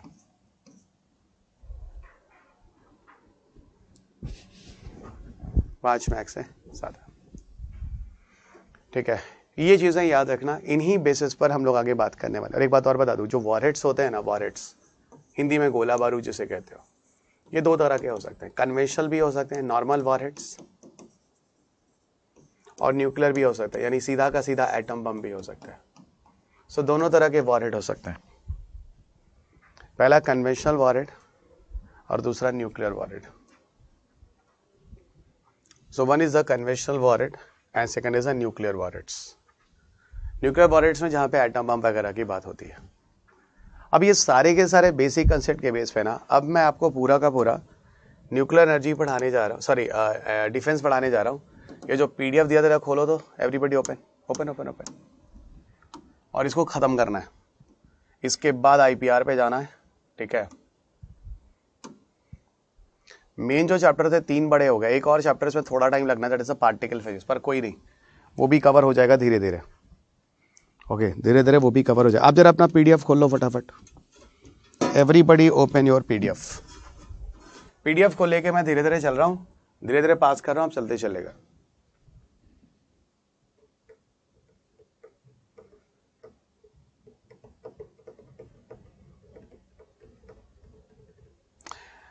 शुभाश्री, मैं आपकी बात से सहमत हूँ, पर हमारे यहाँ बच्चा R&D नहीं है। डिफेंस टेक्नोलॉजी तो थैंक गॉड रशिया और इजराइल से हमारा सपोर्ट में है, ठीक है, आपको अभी दिखेगा। फाइन, जो चीज़ें मैं बता रहा हूँ, हमारी सरकार डिफेंस टेक्नोलॉजी पे इतना काम नहीं करा रही है। और हमारी सरकार इसीलिए तो 75 साल बाद भी हमें भिखारियों की तरह रफेल दूसरे से लेना पड़ता है, ठीक है। वो चीज़ें सोचने की बात है। एक आपको स्पेस दिखेगा जहाँ पर लिटरली बहुत बड़े बड़े काम हो रहे हैं, ठीक है, पर डिफेंस में लिटरली बताता हूँ तो हम we people are totally parasites, और रशिया एंड इजराइल, और बाकी कुछ फ्रांस और अमेरिका से मिल जाए तो अलग बात है, ठीक है। तो इंडिजिनस टेक्नोलॉजी के लिए R&D करोगे ना, हमारे साइंटिस्ट को मोटिवेट करोगे ना, उनको पैसे दोगे ना, उनको लैब बनाओगे ना, बहुत सारी चीज़ें डिपेंड करती हैं, not even the single factor. इसीलिए इंडिया में रिसर्च एंड डेवलपमेंट नहीं होता है। हमने आपको बार बार बोला, हमने 75 साल में एक ही काम किया है। क्या किया है? सारे के सारे इंडस्ट्री, सारी चीज़ें हमने बंद की हैं, और चाइना ने यहीं पर आगे, चाइना हमसे आगे निकल गया, इन चीज़ों को उसने लगाया है, जिसकी वजह से उसके पास एम्प्लॉयमेंट जनरेशन हुए हैं, हम लोग सड़क पे आए हैं। और हम लोग के यहाँ वैसे भी मैटर कभी नौकरी वोकरी रही भी तो नहीं है ना, एजुकेशन है ना, और ये इस तरह की चीज़ें, नौकरी ये कभी रही नहीं। हमारे यहाँ कुछ और ही लॉजिक रहा है, जिसके बेसिस पर पिछले 75 सालों से देश आगे बढ़ रहा है। हमारे देश में कभी भी एजुकेशन और कभी भी हेल्थ पर ईमानदारी से काम हुआ ही नहीं, और शायद उसका बेस्ट एग्जाम्पल आप कोविड में देख सकते हैं। पिछले 75 सालों में जो चीज़ देश में हुई है, वहाँ पे हेल्थ और एजुकेशन सेक्टर हमारे देश का अच्छा नहीं हुआ है, और एजुकेशन में ही आगे चलकर फिर R&D की बात होती है। और सही बात है, अगर ये हेल्थ है और एजुकेशन सही हो जाएगा तो इन माफियों का क्या होगा, जिनके प्राइवेट हॉस्पिटल से जो नेताओं के जो लगे हुए हैं। चले वो पार्ट यहाँ नहीं है ना, इस बारे में यहाँ बात करने का मतलब ही नहीं है, हम अपने कंटेंट पार्ट भी रहते हैं, ज़्यादा अच्छा है। देखिए, इस पूरे के पूरे PDF में 3 पार्ट्स हैं, तो 3 जगह आपको इस तरह के हेडिंग मिलेंगे।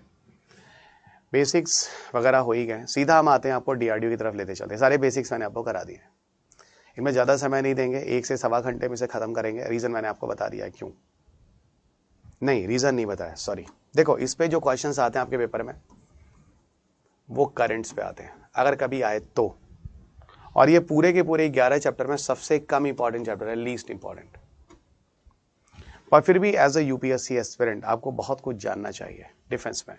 INS का मतलब क्या होता है, फ्रिगेट्स क्या होते हैं, एयरक्राफ्ट कैरियर्स क्या होते हैं, बैलिस्टिक क्रूज का बेसिक कंसेप्ट क्या होता है, ओके, सोनार सिस्टम कौन कौन से हैं भारत ने जो अनमैन्ड रेल व्हीकल्स होते हैं वो क्या हैं, इस तरह के बेसिक टर्म्स आपको चाहिए, तो वो मैं आपको बताता चलता हूँ। ओके, यहाँ जो भी क्वेश्चन है वो या तो करंट से रहे हैं या वो, इसीलिए इस पर हम लोग ज़्यादा टाइम नहीं लगना है, चाहे वो प्रीलिम्स हो चाहे मेंस में। एक ही क्वेश्चन आज तक आया है, और प्रीलिम्स में भी कुल मिला के 2-3 क्वेश्चन ही आए। वो तो जबरदस्ती में इधर उधर करके आपके पेपर में कुछ डिफेंस का क्वेश्चन दे दिया है, और जिस साल भी डिफेंस का क्वेश्चन दिया उसी साल डालना वो टॉपिक, उसी साल का करंट अफेयर्स है। अब आपके पेपर में INS से धांडी से क्वेश्चन आ रहा है, टारपीडो रिकवरी वेसल है, तो ठीक है ना। अब देखो 2016 में इंटीग्रेट भी हुआ है। अग्नि 4 पे क्वेश्चन आ रहा है 2014 में, तो अग्नि 4 ही 2014 में ट्रायल भी हुआ है, टेस्ट भी हुआ है। ओह, तो सर जो जो इस स्टाइल का एग्जैक्टली, लेकिन एक पूरा का पूरा एक समीकरण, इक्वेशंस, पूरा इस चैप्टर को एक बार जनरल नॉलेज की तरह से समझ लीजिएगा। तो चलिए स्टार्ट करते हैं। ओके, चलिए मैं भी बैठ जाता हूँ आराम से, 1-1.5 घंटा रिलैक्स होके क्लासेस चलेंगे। आप भी रिलैक्स होके बस सुनते रहिए, धीरे धीरे धीरे धीरे धीरे, लेकिन हाँ, एटलीस्ट आपको कुछ टर्म्स ऐसे आएंगे जहाँ मैं खड़ा होकर आपको बोर्ड पे भी समझाऊंगा। ठीक है, चलिए। भारत में एक्चुअल में जो डिफेंस सेक्टर के लिए काम करने वाला है वो कौन है? DRDO, everybody. DRDO 1958 में आता है। इसके लिए बहुत सारे ऑर्गेनाइजेशंस होते हैं, सबको मर्ज करके DRDO लाया जाता है। DRDO के कुल हम बात करें तो 52 लेबोरेटरीज हैं, टोटल 52 लेबोरेटरीज हैं, जहाँ डिफरेंट तरह के डेवलपमेंट हो रहे हैं, डिफरेंट रिलेटेड एक्सपेरिमेंट हो रहे हैं। ओके, जहाँ पर डिफरेंट तरह के मेटल और एलवाइस है ना, जो हमें ज़रूरी हो, सारी चीज़ें यहाँ बनाई जा रही हैं। DRDO के आने के बाद भारत में पहला मिसाइल प्रोजेक्ट लॉन्च होता है, सो हम कहते हैं प्रोजेक्ट इंडिगो के नाम से। प्रोजेक्ट इंडिगो 1960s में लाया जाता है, जहाँ पर सरफेस टू एयर मिसाइल बनाने की बात होती है। प्रोजेक्ट इंडिगो फिलहाल सफल नहीं होता है, बाद में चलकर 2 और प्रोजेक्ट भारत में लाए जाते हैं। भारत चलकर तो 2 और प्रोजेक्ट भारत में लाए जाते हैं, उनके नाम प्रोजेक्ट डेविल हैं और प्रोजेक्ट वैलिएंट हैं। इस तरह से मिलाकर भारत में कुल 3 प्रोजेक्ट लाए गए, और तीनों के तीनों सरफेस एयर वाले मिसाइल थे, और तीनों शॉर्ट रेंज के थे। 1960s 1970s में सारे प्रोजेक्ट लाए गए, जहाँ पर प्रोजेक्ट डेविल जो था वो पार्शली सक्सेसफुल हुआ था, और प्रोजेक्ट डेविल को लीड करने वाले थे श्री कलाम साहब। ओके, बाद में चलकर क्या होता है, IGMDP प्रोग्राम लाया जाता है 1983 में, और जिसका टारगेट ये रखते हैं 2007 तक भारत 5 मिसाइल बना लेगा, जिसका नाम था पटना। भारत 5 तरह के मिसाइल को डेवलप कर लेगा, जिसका नाम था पटना। और ये सारे के सारे जो मिसाइल होंगे, ये कौन से होंगे? ये होंगे बैलिस्टिक नेचर वाले मिसाइल, जो पैराबोलिक पाथ से जाते हैं। और इन 5 के नाम है पृथ्वी, अग्नि, त्रिशूल, नाग एंड आकाश, जो IGMDP प्रोग्राम के अंदर लॉन्च किया गया, जिसका टारगेट ईयर 2007 था। दिखाता हूं आपको, इधर देखो। IGMDP प्रोग्राम 1983 में लाया जाता है। जिसका टारगेट ईयर होता है 2007, जिसका टारगेट ईयर होता है 2007, और यहाँ सेल्फ सफिशिएंट बनाने की बात होती है भारत को कि हम डिफरेंट रेंज के बैलिस्टिक मिसाइल बनाएंगे। तो वही मैंने बोला IGNDP प्रोग्राम जो है, जिसको हम Integrated Guided Missile Development Programme कहते हैं, बच्चा पूरी तरह से सफल प्रोजेक्ट है। इसको लीड करते हैं कलाम साहब। तो सर इसका मतलब प्रोजेक्ट डेविल भी लीड करते हैं कलाम साहब, IGNDP प्रोजेक्ट भी लीड करते हैं कलाम साहब, एग्जैक्टली। और ये 5 जो क्षेपास्त्र होते हैं ना, 5 मिसाइल्स जो बैलिस्टिक नेचर के होते हैं, दे आर द पृथ्वी, अग्नि, त्रिशूल, नाग एंड आकाश। ये नाम यहाँ पे लिखा गया। वो अलग बात है, ये प्रोजेक्ट 2007 में नहीं, प्रोजेक्ट क्लोज हुआ था 2008 में। So this project close in 2008। So this project closed in 2008। ये सारे के सारे 5 मिसाइल थे जो आप स्क्रीन पे देख रहे हैं, अग्नि, पृथ्वी, आकाश, नाग, त्रिशूल, ये सारे के सारे। और ये सारे के सारे आपको देखो, अग्नि और पृथ्वी आपको मिल जाएंगे सरफेस टू सरफेस, आकाश और त्रिशूल आपको मिल जाएंगे सरफेस टू एयर, और नाग मिसाइल मिल जाएगा आपको anti tank missiles, anti tank missiles.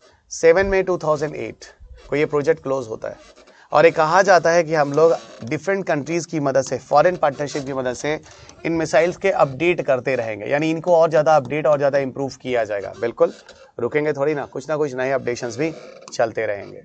अब हम इन सबके अलग अलग बारे में बात करते हैं। सबसे पहले विल डिस्कस अबाउट द पृथ्वी। पृथ्वी यह हमारे देश का पहला मिसाइल होता है जो भारत में बनाया गया, और इसके पीछे पूरा कंसेप्ट होता है किसका, प्रोजेक्ट डेविल का। जो प्रोजेक्ट डेविल पीछे बना था ना कलाम साहब के अंदर, वही प्रोजेक्ट डेविल को IGNDP के अंदर पृथ्वी के नाम से डेवलप कर लिया गया, रिवर्स इंजीनियरिंग के तौर पर। यानी जो प्रोजेक्ट डेविल पे पार्शली जो टेक्नोलॉजी डेवलप हुई थी, उसी को हमने पूरा कंप्लीटली डेवलप करके पृथ्वी बना लिया। और ये दोनों का दोनों जो प्रोजेक्ट है वो किसका है, कलाम साहब का है। पृथ्वी के कुल 3 वेरिएंट्स हैं जो आर्मी, एयरफोर्स और नेवी तीनों के लिए। इनके नाम है पृथ्वी 1, पृथ्वी 2 और पृथ्वी 3। ओके, इनके नाम क्या है, पृथ्वी 1, पृथ्वी 2, पृथ्वी 3। सुनते जाइएगा, इनके नाम है पृथ्वी 1, पृथ्वी 2, पृथ्वी। ये देखो पृथ्वी 1 के बारे में। पृथ्वी 1 जो है, इसका जो रेंज है वो 150, इसका 250 और इसका रेंज है 350। पृथ्वी 1 जो है वो एक्चुअल में आर्मी के लिए, पृथ्वी 2 जो है एयरफोर्स के लिए, पृथ्वी 3 जो है वो नेवी के लिए है। वॉरहेड कैपेसिटी सब में करीब 1000 किलोग्राम ही है, सब में करीब 1000 किलोग्राम ही है। पृथ्वी 1 में जनरली सिंगल स्टेज प्रोपेलेंट है, लिक्विड। मैंने आपको बोला था जब लॉन्च व्हीकल पढ़ाया था, तो मैंने एक बात बोला था, जानते हो क्या होता है? जैसे लॉन्च व्हीकल पे हम लोग प्रोपेलेंट के स्टेजेस रखते हैं ना, वैसे ही मिसाइल्स पे भी हम लोग प्रोपेलेंट के स्टेजेस रखते हैं।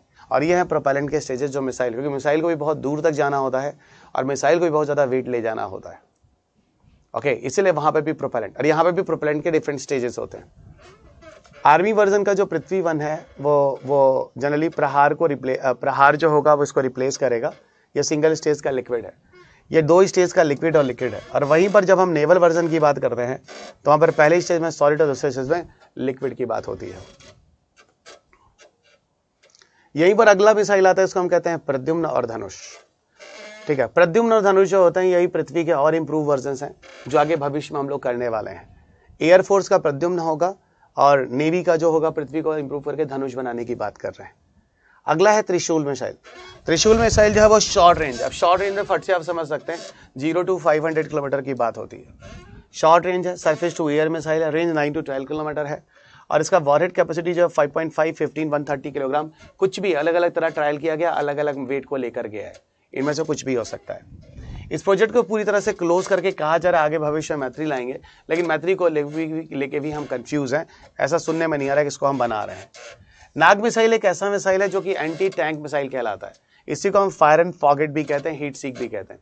इसके अंदर ऐसे सेंसर्स लगाए गए हैं, जब कोई टैंक सामने से आता है तो उसके बगल जो हीट जनरेट होते हैं उस हीट को फॉलो करके वहीं पर गिरता है और उसको डिस्ट्रॉय कर देता है। इसीलिए हमको उसको फायर एंड फॉगेट या हीट सीक मिसाइल के नाम से भी जानते हैं। इसकी जो वेट होती है 42 किलोग्राम के वॉरहेड को ले जा सकता है। सुनो, 42 किलोग्राम बहुत होता है किसी टैंक को डिस्ट्रॉय करने के लिए। इसकी रेंज होती है 4 to 5 किलोमीटर तक की दूरी तक ये मिसाइल वगैरह को ले जा सकता है। नाग मिसाइल को ले जाने के लिए कुछ गाड़ियां बनाई गई हैं जिनको हम कैरियर कहते हैं, जो अपने ऊपर किसी मिसाइल को लोड करती है, ओवरलोड करती है। 26 जनवरी परेड में आपने देखा कुछ गाड़ियां होती है जिनके ऊपर कुछ डिवाइसेस, कुछ मिसाइल्स रखे जाते हैं। एग्जैक्टली वो गाड़ी जो नाग मिसाइल को लेकर जाती है उसे हम नामिका कहते हैं, मतलब नाग मिसाइल कैरियर। और वहीं दूसरी तरफ आपको देखें हेलीकॉप्टर नाग, जिसको हम हेलिना कहते हैं। हेलीकॉप्टर नाग क्या होता है? हेलीकॉप्टर से हम नाग मिसाइल को लेकर चलते हैं, इट्स अ हेलिना। आगे आपको लिए चलते हैं अग्नि मिसाइल। अग्नि मिसाइल जो है वो 6 अग्नि मिसाइल है। 5 का सक्सेसफुल टेस्ट हो चुका है। ठीक है, और छठा है जो है जो अभी काम जिस पे चल रहा है। इंटीग्रेटेड वाइज अग्नि 3 तक हुआ है, टेस्ट वाइज 5 तक हो गया है, और छठा जो है जिसका भी ट्रायल चल रहा है। सारे अग्नि में जो वॉरहेड कैपेसिटी होती है, पेलोड की जो गोला बारूद की क्षमता होती है, वो 1000 किलोग्राम ही रटना, ऐसे नहीं याद किया जाता। सिर्फ और सिर्फ अग्नि 3 का याद रखना 2000 किलोग्राम है। और अगर हम डिस्टेंस की बात करें, अग्नि 1 1000, अग्नि 2 2000, अग्नि 3 3000, अग्नि 4 4000, अग्नि 5 5000, अग्नि 6 6000, ये डिस्टेंस होते हैं अग्नि के। और अग्नि 5 अगर 5000 किलोमीटर आता है, ऐसे याद रखना जैसे मैंने बोला था, तो अग्नि 5 5000 को टच करता है तो डेफिनेटली अग्नि 5 ही होगा, जो कि हमारा इंटरकॉन्टिनेंटल होगा। मैंने बोला ना 5000 इसके ऊपर क्या होता है, इंटरकॉन्टिनेंटल। उधर देखिए फ्यूल के स्टेजेस लिखे गए, जैसे प्रोपेलेंट में स्टेजेस मैंने आपको लॉन्च व्हीकल ने बताया था प्रोपेलेंट के, उसी तरह आपको यहाँ पर मिसाइल्स में भी बताऊंगा। मिसाइल्स में भी अगर आप अग्नि 1 की बात करते हैं, डिस्टेंस कम है, solid nature of single stage. बाकी सारे के सारे जब तक इंटरकॉन्टिनेंटल ना हो जाए, यानी 2 3 4 4000 तक ये सारे के सारे जो होते हैं 2 स्टेज के होते हैं, और दोनों में सॉलिड और सॉलिड नेचर के प्रोपेलेंट होते हैं। लेकिन वहीं पर जब अग्नि 5 और अग्नि 6 की बात करते हैं, वो 3 स्टेजेस के होते हैं, और सब में सॉलिड सॉलिड सॉलिड सॉलिड ही नेचर के प्रोपेलेंट, यानी ओवरऑल पूरे पृथ्वी में आपको पूरे अग्नि में आपको सॉलिड नेचर के ही प्रोपेलेंट मिलते हैं। और जब इंटरकॉन्टिनेंटल हो जाता है तो 3 स्टेज के हो जाते हैं, solid solid solid, everybody remember. अगला हम लिए चलते हैं आकाश मिसाइल सिस्टम की तरफ। आकाश मिसाइल सिस्टम जो होता है कि मीडियम रेंज मिसाइल होता है, मीडियम का होता है 500 से अधिक 2000 किलोमीटर तक। सरफेस टू एयर मिसाइल होता है। इंटरसेप्टर रेंज होता है 30 किलोमीटर, यानी कोई अगर मिसाइल आपके सामने आ रहा है, उसके अगेंस्ट में अगर आप यूज करना चाहते हैं तो 30 किलोमीटर के रेंज तक आप इसको यूज कर सकते हैं। इसको कहते हैं इंटरसेप्टर रेंज। इसका लॉन्च वेट होता है 720 किलोग्राम तक के वॉरहेड को ले जा सकता है। डायमीटर और लेंथ कभी भी किसी मिसाइल का नहीं पड़ना है, ये ध्यान रखिएगा। इसकी स्पीड जो होती है वो सुपरसोनिक होती है, और लगभग 2.5 मैक तक इसकी स्पीड आसानी से जा सकती है। आकाश मिसाइल जो है वो मल्टीपल टारगेट्स को एक साथ हिट कर सकता है। इसमें रैमजेट प्रोपल्शन लगा गया है। रैमजेट इंजन के बारे में आपको फिर से बता दूं, यह हम लोगों ने पीछे जेट इंजन में भी पढ़ा था, टर्बोजेट, रैमजेट और स्क्रैमजेट। जितने भी रैमजेट इंजन भारत में लगे, चाहे वो आकाश में लगा हो, चाहे वो ब्रह्मोस में लगा हो, ये सारे के सारे इंजन हमें रशिया से ही मिले। इसके अंदर एक राजेंद्र प्रसाद के नाम पर एक रडार सिस्टम भी लगाया गया, जिससे इंटरसेप्टर की तरह आगे आने वाले मिसाइल्स को ये काफी हद तक आइडेंटिफाई भी कर सके, जो हम इधर आकाश मिसाइल के बारे में बता रहे हैं। भारत के पास एंटी बैलिस्टिक मिसाइल सिस्टम भी है, जो भारत ने डेवलप किया है, और भारत दुनिया में चौथा ऐसा कंट्री बन गया जिसके पास एंटी बैलिस्टिक मिसाइल सिस्टम है। ये एक तरह के इंटरसेप्टर होते हैं जो अगेंस्ट बैलिस्टिक मिसाइल डेवलप किए जाते हैं। ओके, और इसमें India is ranked the 4th position in the world. ये यूएस, रशिया और इजराइल के बाद, देखिए यूएस, रशिया, इजराइल के बाद India is the 4th country. और जो एंटी बैलिस्टिक सिस्टम है इंडिया में, 2 तरह के होते हैं, एक जिसे हम कहते हैं पैड और दूसरा जिसे हम कहते हैं एड। पैड का पूरा नाम है पृथ्वी एयर डिफेंस, और एड का पूरा नाम है एडवांस एयर डिफेंस। पृथ्वी एयर डिफेंस जो होता है वो हाई एल्टीट्यूड का इंटरसेप्टर है, जबकि एडवांस एयर डिफेंस जो होता है वो लो एल्टीट्यूड का इंटरसेप्टर है। तो अधिक एल्टीट्यूड का जो इंटरसेप्टर है वो पैड है, और कम हाइट का जो इंटरसेप्टर है वो की एड है ना। कम हाइट वाले इंटरसेप्टर को हम लोग अश्विन के नाम से भी जानते हैं, जो आपको नीचे मिल जाएगा, ये देखो अश्विन मैंने लिखा हुआ है। भारत के पास एक लेजर गाइडेड बम भी है जो बनाया गया, लेकिन इतना इंपॉर्टेंट नहीं है, सिर्फ नाम याद रखना, जिसको हम सुदर्शन के नाम से जानते हैं। कुछ और मिसाइल्स हैं जो इन पांचों IGMDP के बाहर आते हैं, उनको भी मैंने ले रखा है। जैसे एक अस्त्र मिसाइल है। अस्त्र मिसाइल जो है वो एयर टू एयर मिसाइल होता है। इसका एक ट्रायल किया गया था Su-30 जो फाइटर प्लेन है उसकी मदद से। बाद में इसका ट्रायल तेजस से भी किया गया है। शुरुआत में इसकी दूरी तो 40 किलोमीटर तक ये मिसाइल ले जा सकता है। बाद में ये करीब अस्त्र मिसाइल की दूरी 100 किलोमीटर तक बढ़ा दी गई। सौर्य मिसाइल जो है एक अंडर वाटर मिसाइल होता है, इसका नाम है सागरिका। उसी का लैंड वर्जन है ये, शॉर्ट रेंज का होता है, सरफेस टू सरफेस नेचर का मिसाइल होता है, बैलिस्टिक नेचर होता है, हाइपरसोनिक स्पीड जा सकती है, 600 किलोमीटर तक इसका रेंज होता है। कन्वेंशनल और न्यूक्लियर दोनों तरह के वॉरहेड ये ले जा सकता है। ये सेकंड स्ट्राइक कैपेबिलिटी होती है, यानी 2 बार अपनी पोजीशन को ये चेंज भी कर सकता है, पर अभी तक ये इंडक्टेड नहीं हुआ है। इस चैप्टर के सेकंड पार्ट पे आते हैं, जहां हम लोग क्रूज मिसाइल के बारे में बात करने वाले, न्यूक्लियर टेस्ट के बारे में बात करने वाले, न्यूक्लियर सबमरीन के बारे में बात करने वाले, फ्रिगेट, डिस्ट्रॉयर एयरक्राफ्ट कैरियर के बारे में बात करने वाले, different generation of fighter plane के बारे में बात करने वाले, न्यूक्लियर कैपेबल एयरक्राफ्ट के बारे में बात करने वाले, तेजस के बारे में, biological weapon convention, chemical weapon convention और टैंक के बारे में बात करने वाले हैं। ठीक है, सेकंड वाले पार्ट पर चलते हैं, इन चीजों को थोड़ा सा देखते हैं। देखो दोस्त, इसके पहले जनरली जो आपने मिसाइल देखे थे सारे के सारे आपको बैलिस्टिक मिले थे। अब हम आपको क्रूज मिसाइल्स दिखाते हैं, है ना। अब हम आपको क्रूज मिसाइल्स दिखाते हैं। देखो जो क्रूज मिसाइल्स है उनकी कुछ लिस्ट है जो आप स्क्रीन पे देखते हैं। सबसे पहले निर्भय, देखो 2 क्रूज मिसाइल है जो मैं आपको रिक्वेस्ट करूंगा ध्यान रखना, एक निर्भय और दूसरा ब्रह्मोस। तो वन इज द निर्भय and second is the BrahMos. क्या है निर्भय? निर्भय जो होता है एक सबसोनिक क्रूज मिसाइल होता है ना, जिसको ऑल 3 प्लेटफॉर्म से हम भेज सकते हैं, आर्मी, नेवी, एयरफोर्स, है ना, आर्मी, नेवी, एयरफोर्स तीनों जगह से भेज सकते हैं, ठीक है। इसकी जो वॉरहेड कैपेसिटी होती है वो 1000 किलोग्राम की होती है और जो डिस्टेंस होता है वो 1000 किलोमीटर तक का होता है। इसको जो स्पीड होती है वो 0.7 मैक होता है, यानी 0.7 0.8 का मतलब होता है 1 से कम, यानी सबसोनिक है। देखो एक चीज है जिसमें थोड़ा सा मुझे निगेटिव लगता है, मैं अपने प्रेजेंस ऑफ माइंड से बताता हूँ, वो है डिस्टेंस, सॉरी स्पीड। आप मुझे बताओ, आप डिस्टेंस बढ़ा रहे हैं, स्पीड आपकी कम है, तो पता चलेगा चल क्या रहा है। ये मिसाइल थोड़ी ना हुआ, तमाशा हुआ ना। आपको तो ऐसी मिसाइल बनानी है जो कि आपने फेंका नहीं कि गिर गया, भागने का मौका भी नहीं दिया। तो यहाँ पर थोड़ा सा एक ड्रॉबैक है इसके साथ, जो मैं आपको बोल रहा हूँ। यही चीजें जो है वो ब्रह्मोस के साथ नहीं है। ब्रह्मोस इसीलिए कहते हैं स्पीड बड़ा मैटर करता है। बाकी यहाँ पे काफी मिसाइल्स हैं क्रूज जो हमने दूसरे से, क्लब मिसाइल रशिया से लिया है, पोपो इजराइल से लिया है, एमेटिस रशिया से लिया है, मास्किट रशिया से लिया। यहाँ पर मेन जो इंपॉर्टेंट है जिसको मैं डिस्कस करना चाह रहा हूँ, that is called BrahMos. BrahMos के बारे में वैसे भी हमने डिस्कशन पीछे किया हुआ है। ब्रह्मोस के बारे में हमने पीछे वैसे भी डिस्कशन किया हुआ है। You know where we have discuss the BrahMos, I hope आपको याद होगा। MTCR के टाइम में जब मैं आपको न्यूक्लियर डिप्लोमेसी पढ़ा रहा था, वहां पर मैंने आपको मिसाइल टेक्नोलॉजी कंट्रोल रिजिम के टाइम में आपको बोला था कि जब भारत MTCR का मेंबर नहीं था तो ब्रह्मोस 1 को लेने में क्या चीजें हुई थी, और भारत जब MTCR का मेंबर 2016 में बन चुका है तो अब ब्रह्मोस को लेने की क्या है ब्रह्मोस 2 के केस में। ये चीज मैं आपको पीछे बहुत डिटेल में पढ़ाया हूँ, न्यूक्लियर डिप्लोमेसी वाला लेक्चर याद करो, आपको याद आ जाएगा। अब यहीं पर हम लोग बात करने वाले हैं ब्रह्मोस के बारे में। देखो जो ब्रह्मोस है, ब्रह्मोस 1998 में ये प्रोजेक्ट साइन हुआ था इंडिया और रशिया के बीच में। तो इंडिया और रशिया के बीच में जो प्रोजेक्ट साइन हुआ था ब्रह्मोस के नाम से, वो 1998 में हुआ था, और उसी की मदद से भारत पहला ब्रह्मोस इंडक्ट करता है अपने आर्मी डिफेंस सिस्टम में, जो 2006 में लाया जाता है। तो 2006 में भारत के पास ये ब्रह्मोस आ जाता है। ओके, एक सुपरसोनिक क्रूज मिसाइल होता है जिसको हम सारे प्लेटफॉर्म से भेज सकते हैं, और इसकी स्पीड 2.5 से 2.8 मैक तक होती है। जब ये बनी थी उस समय अमेरिका की एक मिसाइल है जिसका नाम है हार्पून, इससे बेटर माना जाता था। ओके, ब्रह्मोस 2 को बनने की बात हो रही है जिसका स्पीड मैक 8 रखा जा रहा है, जो कि हाइपरसोनिक मिसाइल होगा। 2024 तक कह रहे हैं कि इंडिया के पास पहला हाइपरसोनिक मिसाइल के फॉर्म में ब्रह्मोस 2 होगा। ब्रह्मोस जो है वो सारे प्लेटफॉर्म से जा सकता है। जो शिप और लैंड बेस्ड है उससे 200 किलोग्राम का वॉरहेड, और जो एयरक्राफ्ट बेस्ड है उससे हम 300 किलोग्राम के वॉरहेड को ले जा सकते हैं। ओके, और डिस्टेंस जो होती है वो पूरी 290 किलोमीटर तक की होती है, चाहे आप किसी जगह से भेजो, ठीक है। ये 2 स्टेज प्रोपेलेंट सिस्टम होता है। पहले स्टेज में सॉलिड नेचर प्रोपेलेंट होता है, और सेकेंड स्टेज में होता है लिक्विड नेचर का रैमजेट इंजन, जो हमें रशिया से मिला है उसका यूज किया जाता है। यहीं पर हम लोग थोड़ा न्यूक्लियर टेस्ट के बारे में बात कर लेते हैं। इंडिया ने पहला न्यूक्लियर टेस्ट जो किया था 18 मई 1974 को किया था, जो हम लोगों ने पीछे न्यूक्लियर डिप्लोमेसी के चैप्टर में पढ़ा हुआ है, 18 मई 1974। और उस समय जो प्रोजेक्ट का नाम था वो था स्माइलिंग बुद्धा। और लास्ट जो न्यूक्लियर टेस्ट इंडिया ने किया था अटल बिहारी वाजपेयी जी के टाइम में, जिसका नाम क्या था, ऑपरेशन शक्ति। यह है पूरा का पूरा आउटलाइन 1974। लास्ट जो टेस्ट हुए 1998 में हुए हैं। टोटल टेस्ट इंडिया के पास 6 हो चुके हैं, यानी इंडिया के पास टोटल न्यूक्लियर बम की बात करें तो 6 हैं, जिसमें एटम बम, हाइड्रोजन बम दोनों मिलाकर आते हैं। और मैक्सिमम मिसाइल की जो रेंज है वो कितनी है, 3500 किलोमीटर तक है, जो कि अग्नि 3 मिसाइल है। यहीं पर हम लोग थोड़ा सा INS के बारे में बात करेंगे। INS के बारे में हम लोग थोड़ी सी बात करेंगे, और INS के बारे में बात अब हम लोग ब्रेक के बाद करेंगे। ओके, चलिए तो लंच कर लीजिए, फिर लंच के बाद हम लोग आगे बात करते हैं INS के बारे में। Thank you.